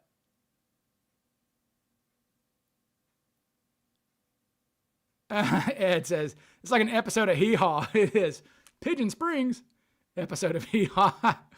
That's really funny, Ed. That's really funny. He does have sideburns. He looks like me. Oh. Could be mirrored. I don't know, but he's too young. That's the problem. He's like 27 or 28 at the time. But he was, I think he may have been special forces in Vietnam. So, I mean, he's not like a terrible hijacker. I mean, he's not a terrible suspect, I guess. He's just too young. I mean, look, people can argue with me on that, but when you're around somebody for 5 hours, you can know if they are of your generation or not. And Tina did not think Cooper was in his 20s. Okay, Tina thinks Cooper's mid-40s. I mean, Flo runs to the cockpit and writes down in his 50s. I mean, how many guys in there? I mean, look, Cooper, again, and they described Cooper as having a wrinkled older mouth. That's one of the terms that they used for Cooper, is that he had a wrinkled older mouth. I mean, he was an older looking guy. And, right. And as I pointed out in my most recent video, right. If you look at, high quality versions of the sketch, he looks older. You can see those forehead wrinkles, right? You see the facial lines, the wrinkles by his eyes. I mean, he's looking like me these days, I guess. I got wrinkles. I'm getting old. So he's not a young pup. I did not have these when I was 28 years old. All right. So why are the eyes Asian? I mean, are those Asian eyes? I mean, well, they're heavily lidded. They are heavily lidded eyes. They come from the heavily lidded eyes. There's eyes average. Actually, so the eyes of that guy at the top there, KB11 or whatever, those are the eyes that Bill Mitchell picked, actually. When Bill Mitchell picked out eyes for Cooper, because he did see Cooper without his sunglasses on, Bill picked that guy out. Here's a better quality version of that. So these are the eyes that Bill picked out for Cooper. Pretty interesting. And I think I even, as a goof, I think I made a sketch.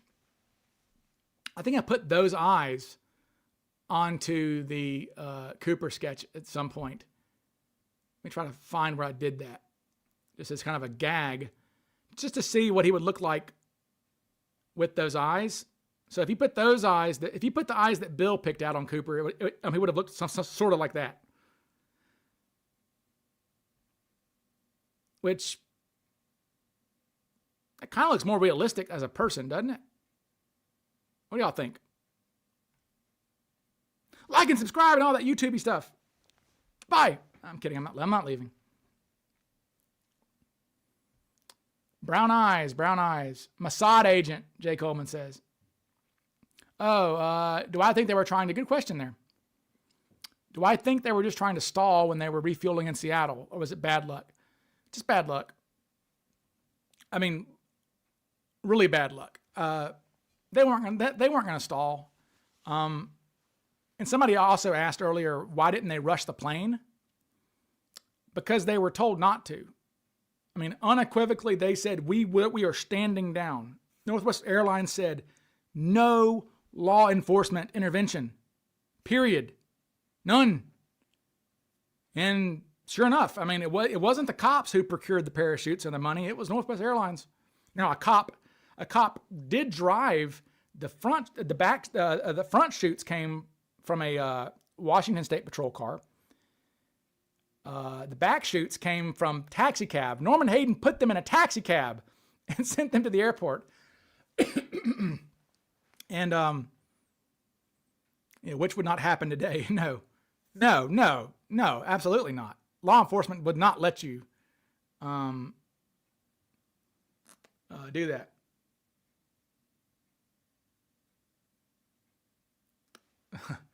What do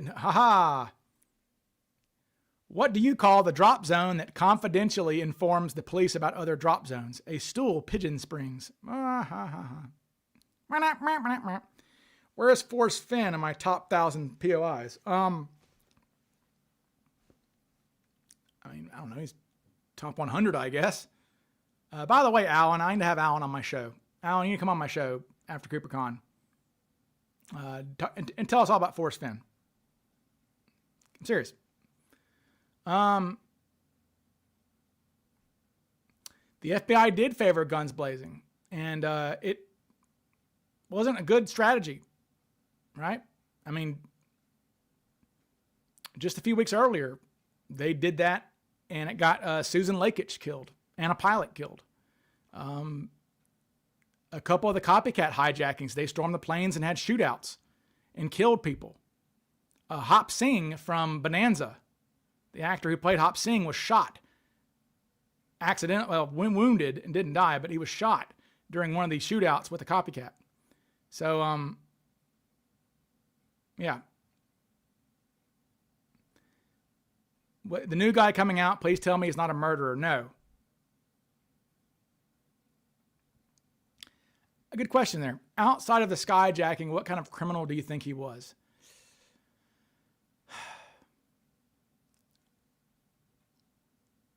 I feel like he's most akin to Mac.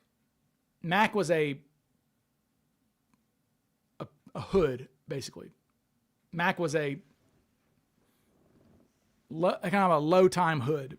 You know, Mac was casing a Brinks truck when he heard about the Cooper hijacking and decided to go hijack instead of rob a Brinks truck. And I say that because Cooper does not seem young enough to be a Vietnam PTSD guy. Okay. So we have three types of skyjackers. Okay. We have the PTSD guys. That's LaPointe, Hetty, Frank Goodell, McCoy, Billy Hurst. Okay. Then we have the schizophrenic types. Daniel Carey,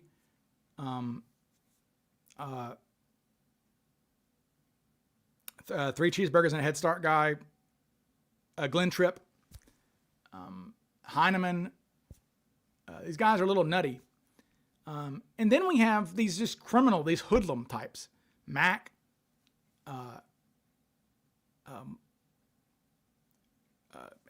Charles Green. There's a few others who are just like criminals.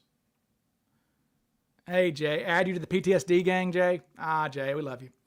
And so I think that Cooper is more of the criminal type. And that's why it's Blackwing. He says, none of the copycats acted as smooth as Cooper, though. Mac came close. Mac is the as far as my estimation of the copycats, Mac is the closest to just being like kind of level. Okay. Heineman was never screaming at anybody or anything, but he was aggressive, too aggressive sometimes. Heineman's putting pistols in passengers' guts, saying, "I'll blow your guts out," or "I'll blow your head off," or one of the stewardesses was crying so hard that Heineman got her off the plane. Okay, so I think that Cooper seems more like a guy who's comfortable committing crimes, like Mac was. No, Mac was out before Vietnam. Mac was discharged in 1964. Although Mac did have some PTSD, but he wasn't like in the middle of it. I mean, it wasn't like Mac had PTSD from like, Mac has survivor's guilt to this very day. Like Mac could easily get 100% DAV if he wanted to, and he doesn't do it. And Jay Coleman and myself have tried to get him to do that at the VA up there. Max, you don't have to serve in a war to have PTSD. Mac has major survivor's guilt because Mac was on a flight crew for a year. Mac was on a crew of 10 guys on a P-2 Neptune, and it crashed. The day he wasn't on it, he was like sick or something, had diarrhea, I think, and wasn't on the plane. And it crashed on his airfield. And he had to go pick up the bodies of his buddies of the plane that he should have been on. And that causes him major, to this day. He says he wakes up sweating and stuff, thinking about the images of it. I mean, he's got issues. And that is what kind of like turned him into a criminal, really. Despite being a brilliant guy. Oh my God. Oh, and no. Isn't the Unsolved Mysteries sketch considered the most accurate one? No, no, no, no, no, no, no, no, no, no, no, no, no, no, nope, no. So let me pull that up. Okay, so we call that the Dracula sketch, or I call that the Dracula sketch, and I guess people have picked up on it. So that dude there is let me find the Dracula sketch for you guys. I should have that always on able to be picked up. Oh, come on, where is Dracula? Sorry, folks. There he is. This guy is not the most accurate. Okay, so but where he is good though is features. Okay, look at the features. People remember features of people more than they remember their faces. This guy's got a narrow nose, a weird lower lip, these facial lines coming out of his nose, and a tall forehead, and a narrow head. This kind of narrow, gaunt-looking head. Well, that's what you see the witnesses say about Cooper. Weird lower lip, narrow nose, like kind of an inverted triangle head, and a high forehead. Okay, so she's remembering that about Cooper. Okay, but that sketch is made 18 years after the hijacking. No, 17 years after the hijacking. And it's made 12 years after Flo told the FBI that she cannot remember Cooper's face anymore. Flo tells the FBI she cannot remember Cooper's face in 1976. So I don't know why she's remembering his face. Like, this guy is a monsterized version, right? Flo didn't take the hijacking very well. I think Cooper scared her a little bit. So this is like the vision of her nightmares of Cooper, right? The most accurate sketch, in my opinion, is not that guy, is gonna be this guy here. The one with sunglasses, because we don't know what Cooper's eyes look like. I don't think that,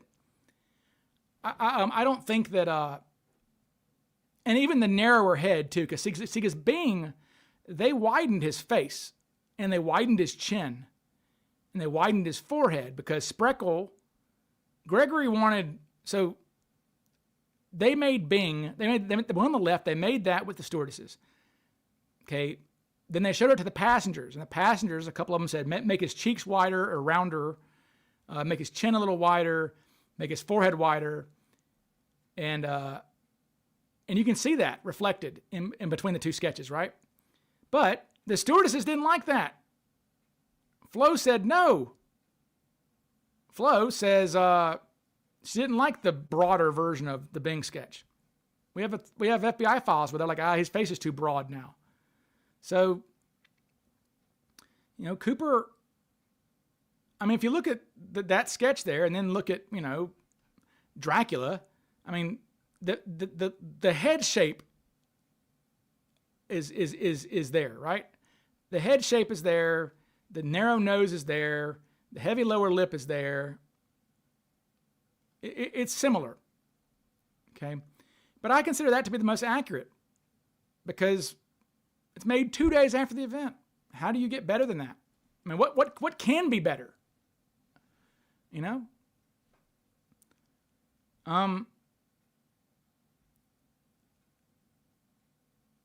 Okay, Abraham, show me a picture of your father then. Okay, I'd love to see your father. Hit me up on Facebook, Abraham. Send me a friend request. You've been saying this for years to me. Put up or shut up. Let's see, Abraham, okay? Okay. Good question. How do I think Cooper arrived at PDX?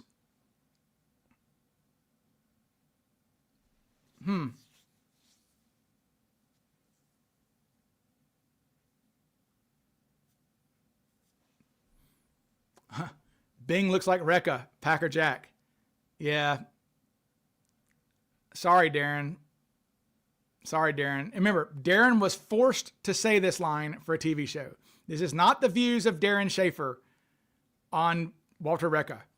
In 1971, Walt would have been 37 years old. He looks similar to the hijacker. He looks similar to the hijacker. In 1971, Walt...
Can you hear me now? There we go. I'm back. Okay. Damn. Sorry, guys. Okay. I think I'm back now. Am I back? Okay. I'm back. I'm back in the saddle again. Okay. Yay. Okay. What was I saying? I don't know what I was saying about that. I was talking about, I don't know what it must not have been important. Yes, and there is nothing I love more than discussing Walter Recca. What a douche. Okay, how did he get there? I think he had transportation somewhere nearby. Or maybe an accomplice. I don't know. But the problem is, folks, Cooper did not specify a flight path. Okay, they could have taken another flight path. Okay, they didn't have to take V-23. They could have taken V-27. Okay, so I just think that I think Cooper had a car nearby somewhere, but yeah, I mean, look, Army guys are in the comments talking about this. In Army lingo, he humped it out. He humped it out of there. Okay, wherever he was, he figured out where he was and got back to where he needed to get to. No big deal. People can do that. Especially back then, there's nobody has a ring camera to catch a guy walking down the road, Definitely.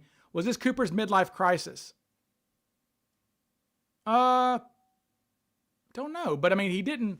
One thing Cooper didn't have was a $200,000 problem to solve, right?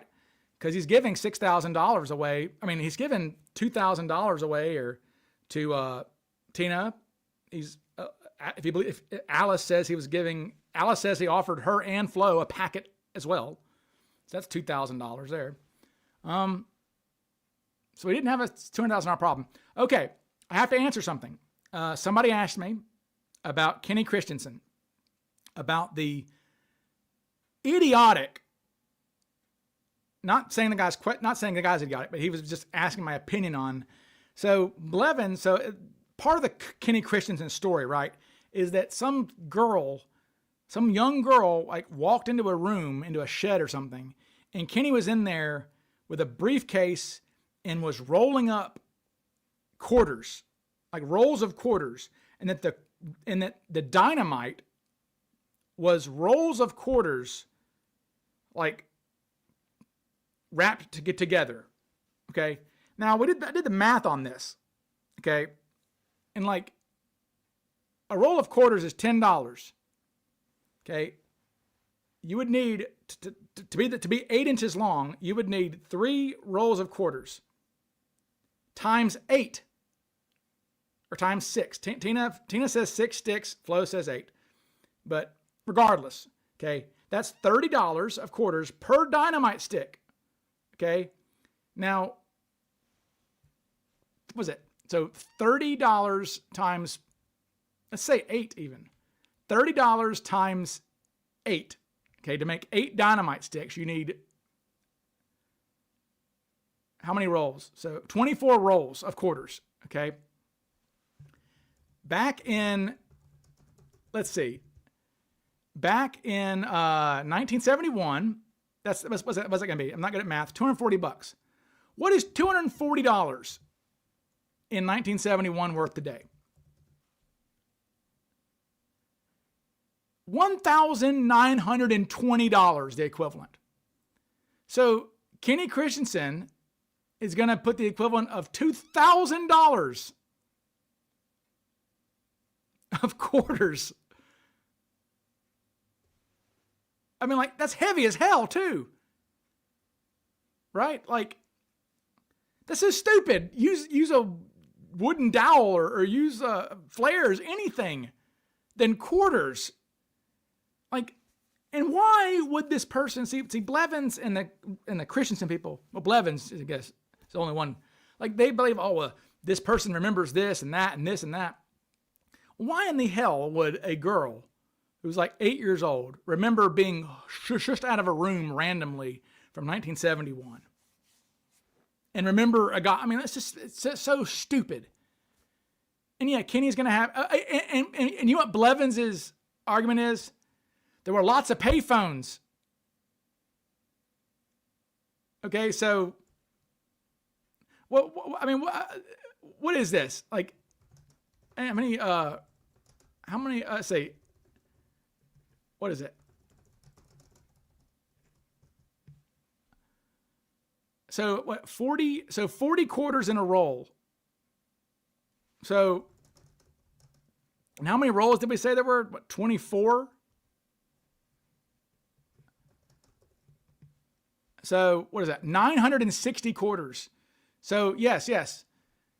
Kenny needed quarters, Blevins says, because there were payphones. He could have just gotten to a payphone and called Bernie Geisman to come pick him up as accomplice. So you need 960 quarters with you? Ha! That's what I think of bald and small Kenny Christensen.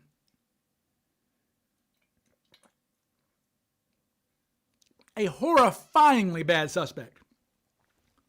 Like, horribly bad suspect. I am totally with Larry Carr, who said the only thing that Kenny Christensen and Cooper had in common was male genitalia. That's it. A wretched suspect. Aha! Oh, look at you, Randy. Randy, look at that. Payphones in 1971 took dimes. Bye, Alex. That's hilarious. So that kills that. Dwayne Weber. No. Nope. Dwayne Weber. Let's talk about Dwayne. Dwayne, you didn't do that. So Dwayne Weber. Yoda. Right? I mean, could anyone imagine these ears escaping notice? Yoda. Hijack a plane I did. Like Yoda. Dwayne Weber deathbed confession. Allegedly. Now, Dwayne's terrible. I mean, if Dwayne had aviation experience and didn't have big ass ears like that, maybe. Dwayne is a petty criminal, right? I mean, Dwayne is a petty criminal, like I think Cooper probably was. There's Dwayne again. Geronimo. But how do you, like, honestly, like, even as a, I mean, do we go from, how do we go from, I mean, can this guy be this guy? I don't think so. Dwayne, Yoda. He's got the great lip, though. Give him that. Dwayne's got some features that I don't care about the second sketch. He doesn't. I don't think it looks like I don't think it looks like the second sketch either, Noah. I mean, and again, the second sketch is made a year later. Why would they remember better a year later? I don't buy it. And I don't think it looks like that sketch either. I mean, but the bottom line is, look, Cooper knew about airplanes enough, and Dwayne had no aviation experience. None. He had no... now, granted, if you want to think that Dwayne Webber did it, go listen to the podcast on the Vortex about Dwayne Webber from Collins, Tim Collins, and you'll think it's Dwayne Webber. But Black Wingy says, I'll confess too. Yeah, we should all confess on our deathbeds to being D.B. Cooper. But no, Dwayne's just got nothing to him, Noah. I mean, there's really just nothing there. Very possibly could have been a hallucination on Joe Webber's part. I don't know.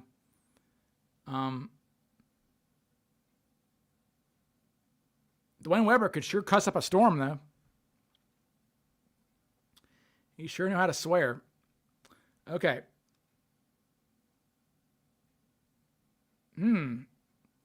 What do you think would have happened if the cowboy that was bothering Tina had confronted Cooper when he told him to go back to his seat? I would think that Cooper would have backed down. I mean, Cooper actually kind of seemed somewhat timid at times, right? Cooper is concerned about air marshals. He thought the cowboy was an air marshal. He was concerned about that.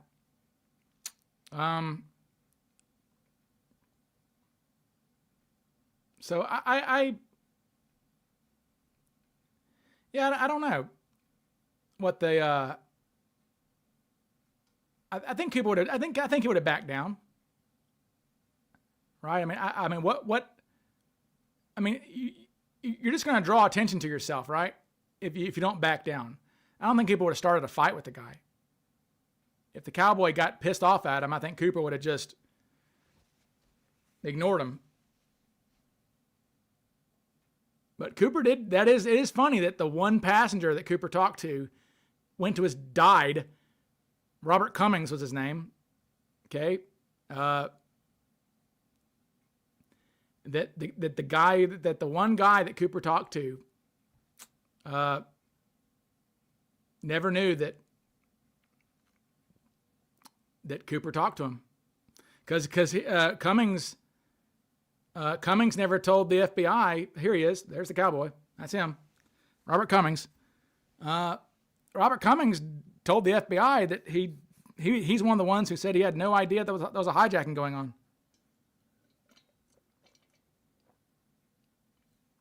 So cool guy too. Cummings was wounded in World War II in the Pacific. He was gunshot by the Japanese in World War II. He died in 1985. He was from Missoula, Montana. Does a new suspect come out every year at CooperCon? No. Show me my turkey neck.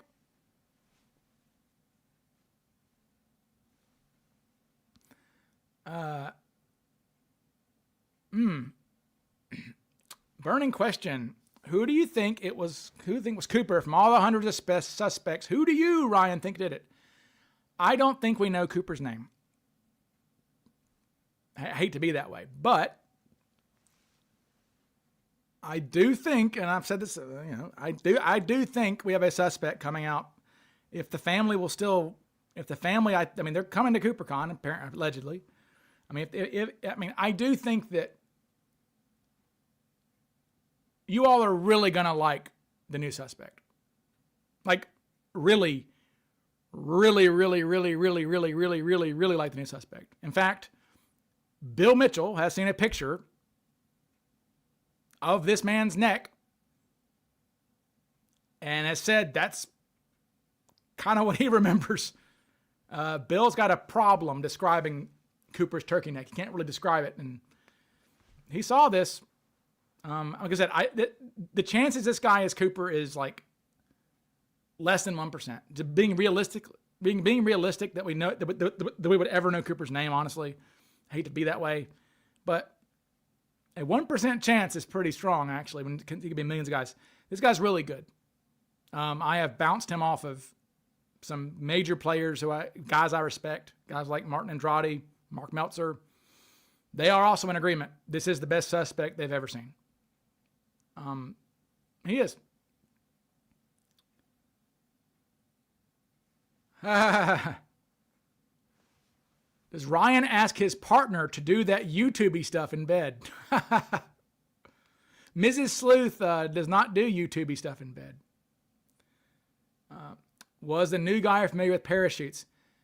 Again, he's the best suspect that myself, Mark Meltzer, and Martin Andrade have ever seen.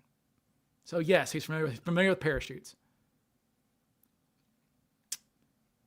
Was there a closed door between the passenger cabin and the aft passenger staircase? If not, wouldn't any unsecured object in the plane have been sucked out? No, there was no pressure. So you only have, the door was open. Okay, you only have, the only times things get sucked out of airplanes is if there is depressurization happening. So if the plane is pressurized, then it's suddenly not pressurized. That is why Cooper told them to fly below 10,000 feet. Because above 10,000 feet, pressurization, the oxygen stuff will make the automatic pressurization, okay? So Cooper did not want the plane to be pressurized because he didn't want anything to get sucked out, okay? So yes, the door was open. It was loud and not dangerous. Yes, definitely loud. Because we've got, definitely loud because, we've got poor Tina back there. Do I have that somewhere? Where is it? Yeah, we've got Tina Mucklow in the back doing this when they take off. She said she had to cover her ears because that door was open. That door is supposed to be closed over there behind her. There's a big bulkhead door that was open at takeoff. And so the only thing, but remember on a 727, right? On a 727, the engines are on the back of the plane, right? The engines are on the back, and so she said she had to cover her ears because the noise was too loud.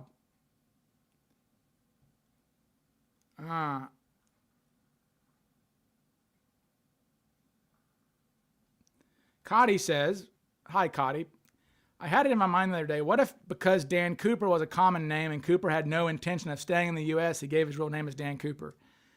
I mean, that would just, I mean, there is still, I mean, just because you go to a different country doesn't mean, I mean, they can still extradite you and find out who you are and have a search for you. I mean, and they did check Dan Cooper's. I mean, every Dan Cooper who had a pilot's license was checked. Every Dan Cooper who redeemed Raleigh cigarette coupons for the previous 3 years or whatever was looked at. They looked at Dan Cooper's. I mean, they did. But I don't. I mean, it's so simple to just give a fake name, right? Why would you take that risk? I just don't. It just seems unnecessary to even do that. And Cooper was cautious. Remember, Cooper's cautious, covering his fingerprints, taking back the note so his handwriting isn't on file. He was cautious, so I don't know why he would do that. When did I first hear of Cooper? probably as a kid. As a kid, I guess, Mr. Spock, yeah. I grew up in a time when the History Channel was actually showing history. Okay? And they used to show reruns of In Search Of with Mr. Spock. And they used to show, and you grew up seeing reruns of Unsolved Mysteries, right? And I was always that kid in school who would go to the library. Remember, like when you're a kid, I don't know if there's any Zennials in here. I'm not sure if a Zennial even knows what a library is. But when you're younger in school, you used to go to the library, right? And I used to go to the section. Remember, there's always a section in the school library that has like books on Bigfoot or Loch Ness Monster or aliens and things like that. And, I must have come across Cooper at some point back then, but I didn't really get into it until I was in law school. And this was 2007 or so.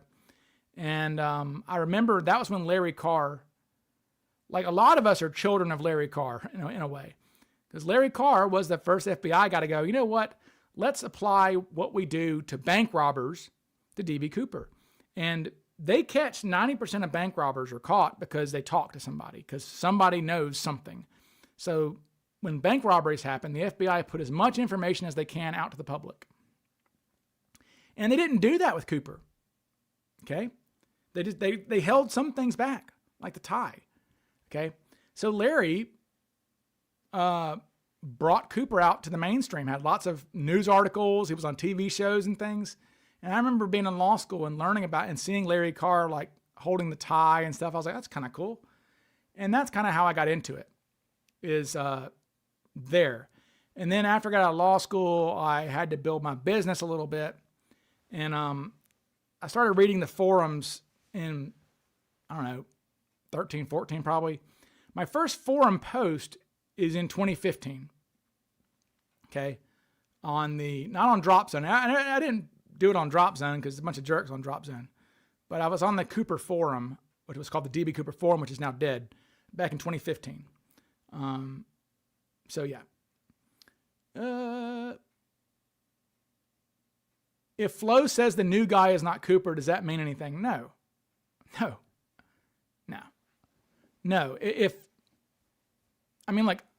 I like what Bill Mitchell says whenever someone shows Bill Mitchell a picture of a Cooper suspect. He's like, look, do you remember the face of a substitute teacher you had one time in the 5th grade? Like, no. It's just,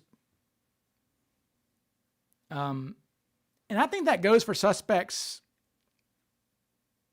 who were shown photos in the 80s or not. I mean, I would trust a suspect elimination on a photograph if they're shown that photograph in the 70s. I mean, like 71 or 72.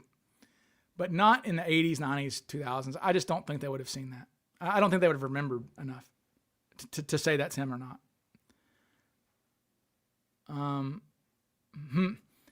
Michael says, I'm 44. I grew up on mystery books, and I don't remember any Cooper material until In Search Of reruns. Yeah, I haven't had a nightmare about a plane after the episode. Yeah, they make it really scary, don't they? Like, In Search Of is just like creepy.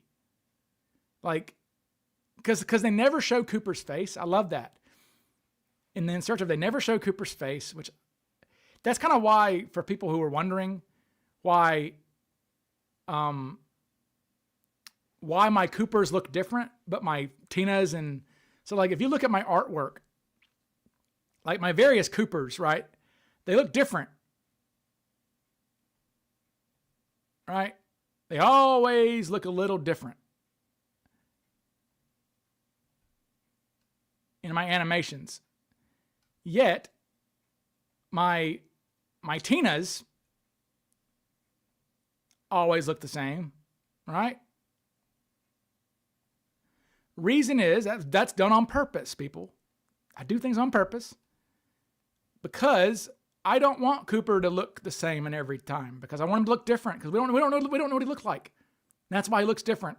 That's why my Coopers always look a little different. That's done on purpose. Because I don't want to be pigeonholed into my Cooper looking like this, right? Because I don't know what he looks like, but I know what Tina Mucklow looks like, and I know what Bill Radicek looks like. But I just know what he kind of looks like. I have an idea of Cooper. And by God, the new suspect looks like my idea of Cooper. That's for damn sure. Like, whoa.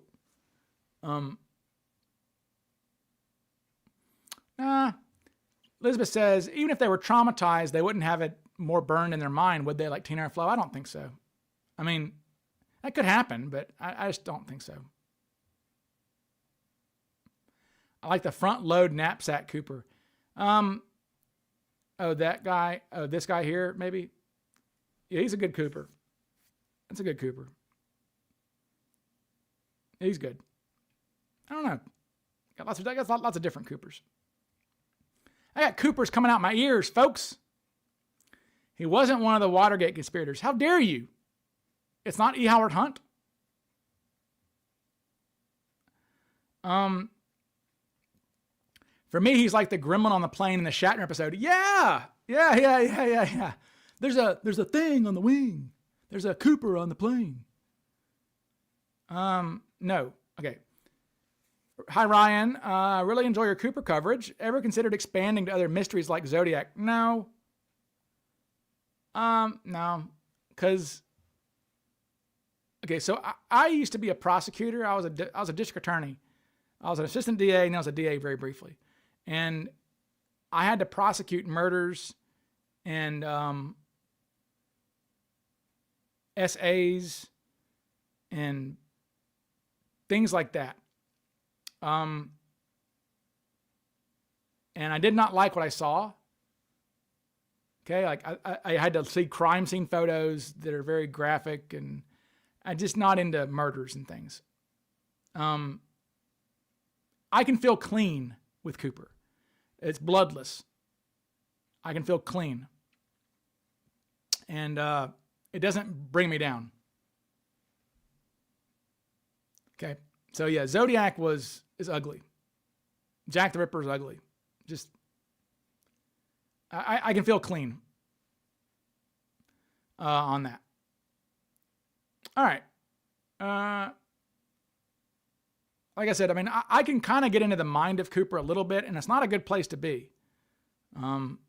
But the mind of a Zodiac is not something I can inhabit. Like, I can't imagine tying someone up and stabbing someone in the back.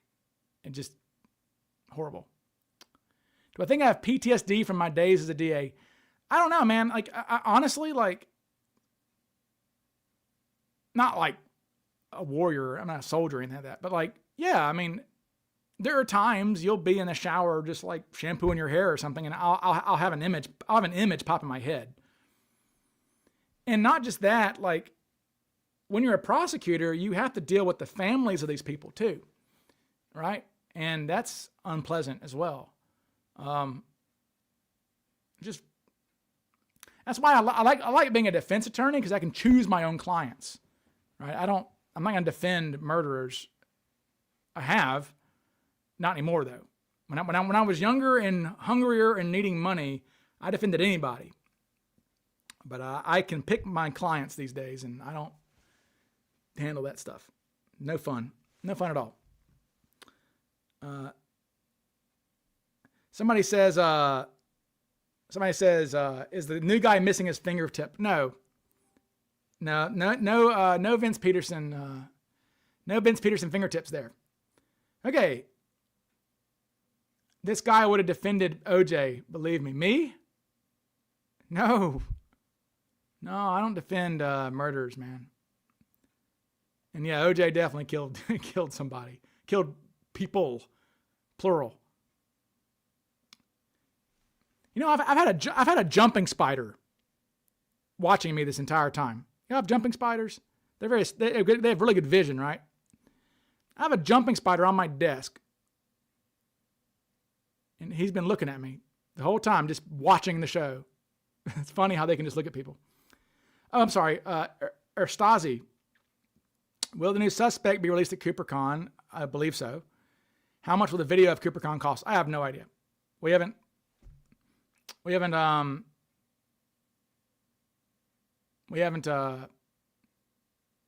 why do you hate jumping spiders? They're very sweet. How much will the video cost? I don't know yet.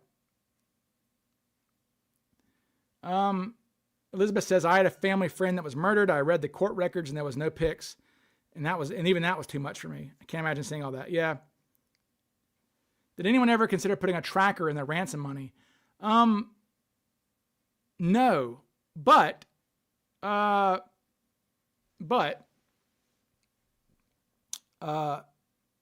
they did put trackers in the parachutes of later suspects. McCoy had a tracker in his. Heinemann had a tracker in his, but he found the tracker and told the pilots, I can use this for my, Heinemann was telling the pilots that he had an army waiting for him on the ground in Honduras because he was going to have a revolution or something. And that the army could, his private army or whatever of revolutionaries could use the trackers. Okay. But no, again, they didn't want to mess with Cooper. I mean, they really didn't.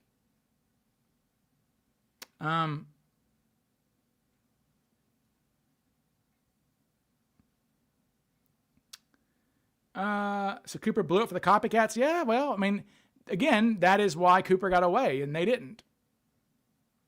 Could Cooper have been mentally unwell? Yes, he was. Nobody who hijacks a plane is mentally well. Noah, imagine yourself doing that. Imagine waking up tomorrow, birds chirping, rolling out of bed.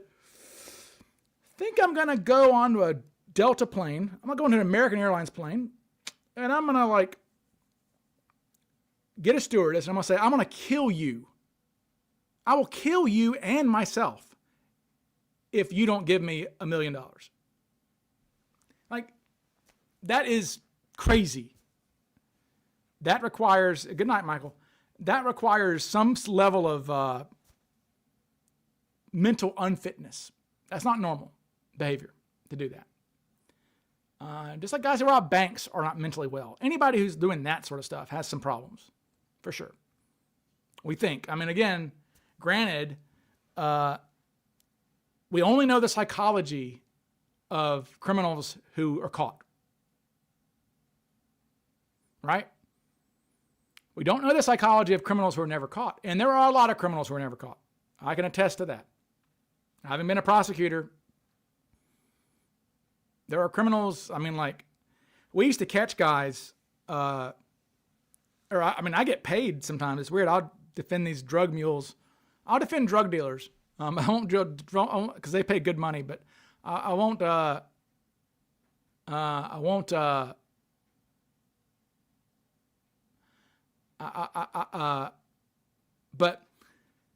these guys, I wonder if I could show you guys my latest suspect photo.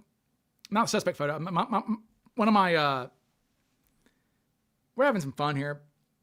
I'll show you a drug, I had a client a while back who was busted.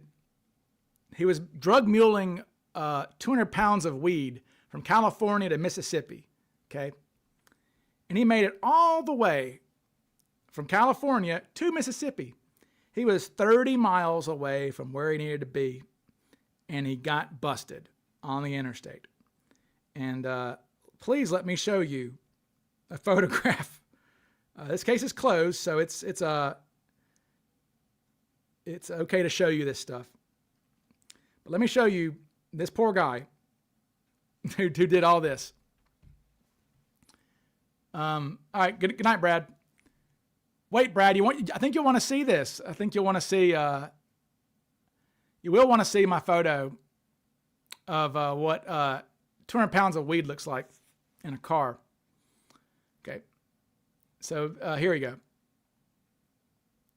Yep, made it all that way and got busted. Now, there was a camper top on top of this truck, so don't think that this was just the way it looked. There was a camper top that they removed. There you go. That's 200 pounds of weed.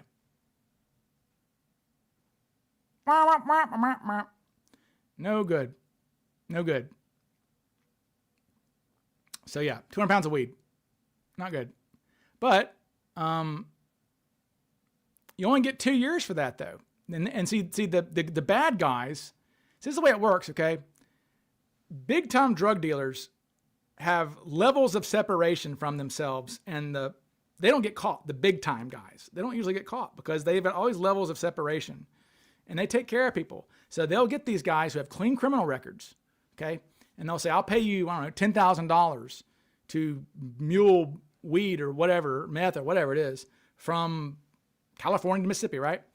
And because they know that the way our laws work, for example, this guy here who had a clean record, okay, you're indicted for drug trafficking, okay, because you're indicted on whatever the weight of the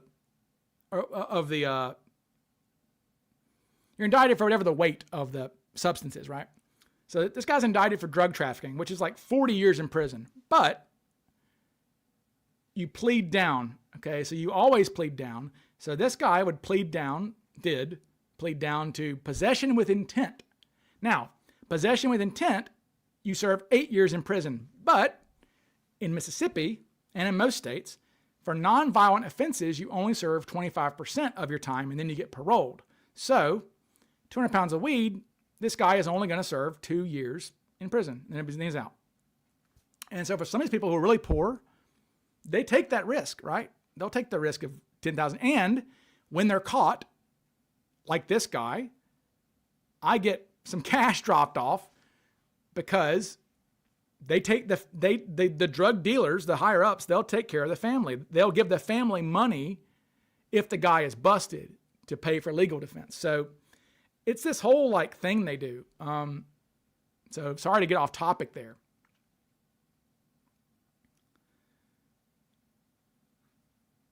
Pumpkinheads. The Pumpkinheads. Do I think Cooper was an original Louisiana hot sauce, Crystal or Tabasco, man? Tabasco. I actually know this. What percentage of bank robberies would you guess went unsolved in the 70s and 80s? So even today, the FBI's bank robbery clearance, it's in my book, I had to look this up, is about 75%. So only about 75% of bank robberies today are solved. So for us to be like, oh, he must have died or whatever it is, like how is this unsolved? It's conspiracy. The FBI are incompetent or they're hiding something. No, he just got away. The very last line of my book is sometimes the bad guys just win. And that's, I think, what happened with Cooper. The bad guy just won. It does happen. Okay. Ryan, we got to go in a few minutes. You can go, Max. No one's making you stay. Feel free to leave. Okay, I am running out of steam though. So, what was the probable cause to search the vehicle? Drug dog. Well, it was basically they pulled him over because they said, look, they I don't want to say too much, I guess, but so law enforcement, if you guys ever driven down the interstate and seen like cops sitting kind of like in the median a little bit in between the in the grass or whatever, they have tag readers, high-speed tag readers. This like just instant, and they're all in cahoots, national law enforcement. So like if this guy is driving through Oklahoma, okay, and an Oklahoma cop doesn't like this guy's look or something, but doesn't have probable cause to pull him over or whatever, they will enter the tag into a database. And I don't know how long the database lasts, but they'll enter the tag into a database. And if for a suspicious vehicle, perhaps, okay, and these cops, if a suspicious vehicle tag hits, bing, that car right there, they'll basically invent a reason to pull them over, at least in Mississippi. And they said this guy was swerving, and then he acted funny, and they asked to search his vehicle, and he said no. And well, that's when you get the canine out there. That's when you get Rommel to show up, right? And sniff around, and that's what happens. So there you go. All right. I am talking about the license plate. The guys who are competent enough to get away are different. How much was the weed worth? I actually don't know what the street value is. That was in the discovery, but I didn't pay attention to that. Do I think McCoy would have gotten away with it if he didn't tell anybody? Good question.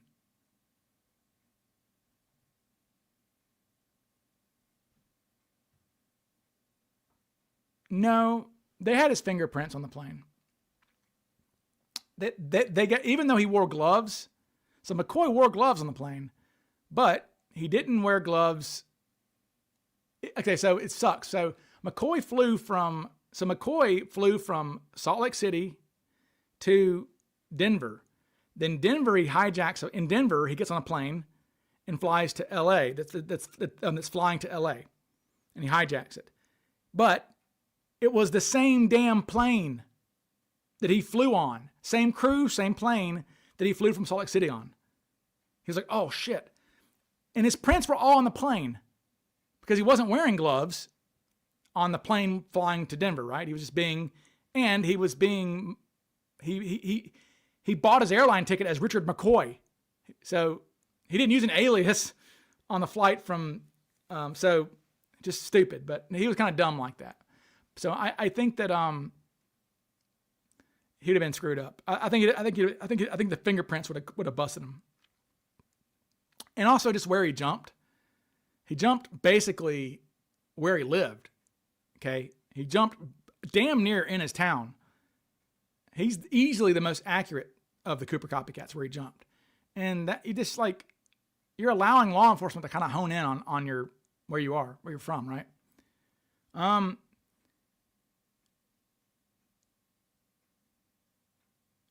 What was McCoy's IQ? Not great, I don't think.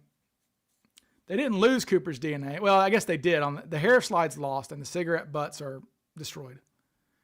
Yeah, Max. They also had his handwriting too. They have McCoy's handwriting. They've got his note. One of the stewardesses stuffed one of McCoy's notes in her bra, and we can actually see. Let me pull that up. We can actually see what his handwriting looked like. I've got.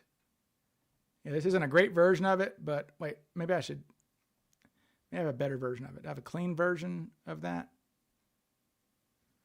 I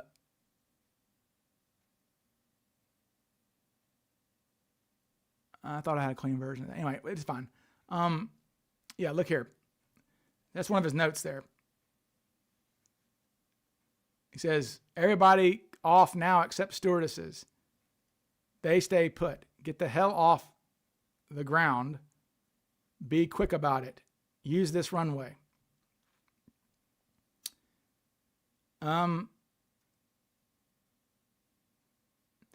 Could he got some good questions coming in here at the end. Could he have put on coveralls over his suit? We always see him depicted as jumping in a suit. No, because we know what Cooper looked like when he was about ready to jump, like this, right? Tina Mucklow, he waved goodbye to her, right? Not long before he jumped. So, and he had gone to a lot of effort to like tie all that crap to his body. So he didn't have enough time to like undo all that crap and then put on a jumpsuit, all that sort of stuff, right? So he was wearing remember, he's not just wearing a suit. People forget that, right? Cooper's also wearing an overcoat. His suit is under his overcoat, right? I mean, Cooper's suit is brown. His jacket's black, or his overcoat's black. His trench coat's black. His suit's brown, not all black. Somebody else had a good question there. Compare that note with the description of Cooper's note. Well, wouldn't help, huh? Yeah, Cooper's was neatly printed apparently. I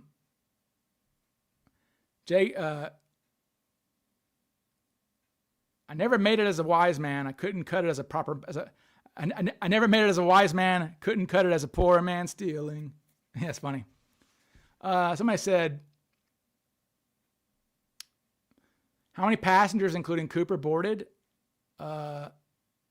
36, including Cooper. So 35 people got off the plane when the passengers left.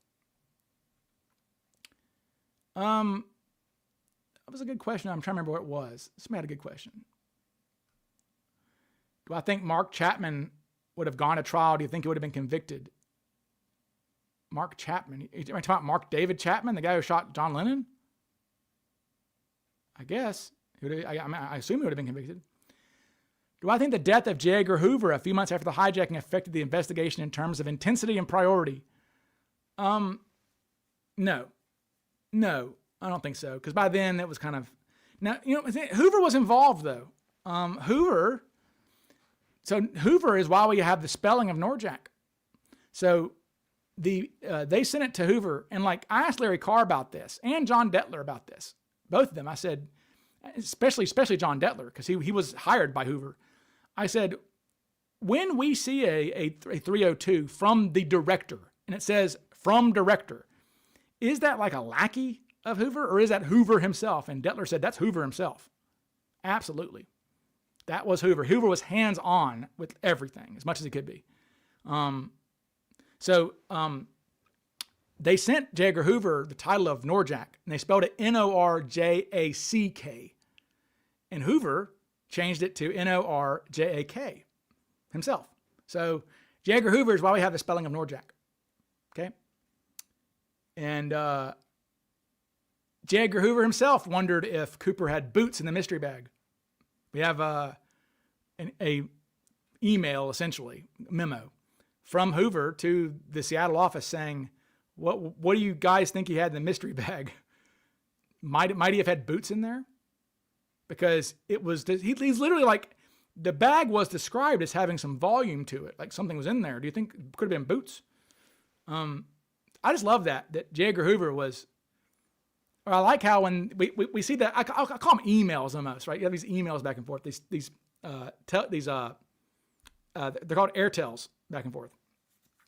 And when the SR-71 is being brought up, they're like, hey, we can get the SR-71 to search the flight path. Hoover responds, yeah. He goes how much is it going to cost us though?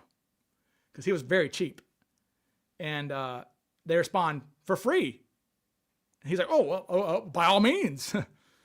So Hoover was a penny pincher. They asked Hoover if they can publish the serial numbers in the LA Times. And Hoover's like, how much? And they're like, it's going to make $300. He's like, hell no. So Hoover was involved in the Cooper investigation. There's no doubt about it.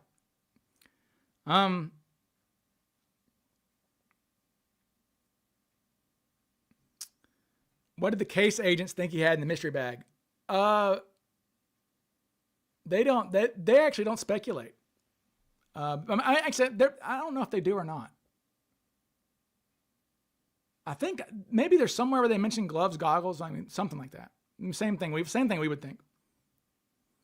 Why did Canadian officials refuse to comply with the FBI? The Canadian Cooper theory seems plausible. Any modern updates? No, but they didn't refuse. It was the bankers, really. It was a bank in Canada told them to kick rocks. Because they went up there to go investigate Jason Langseth's bank account, because Jason Langseth was receiving checks from a Canadian bank throughout the 70s, mysteriously. And they went up there and they said, get out of here. We're not telling you shit about our clients. I don't care who you are. How big was the bag? It was this big. It was described as being about 4 inches tall and being a little bit less wide than the briefcase. That's how it was described. A little bit less wide than the briefcase and about 4 inches thick. So, could have fit some stuff in there for sure. Did DB Cooper have a chase plane after him? Yes, several.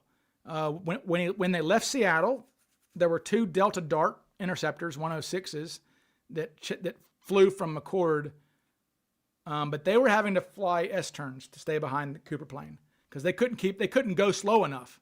These are fighter interceptors, right? They couldn't go slow enough, and so in Portland, a T-38 picked up the plane, and then at the California border, a C-130 picked it up and followed it the rest of the way to Reno. Any comments on Cooper's hands? Well,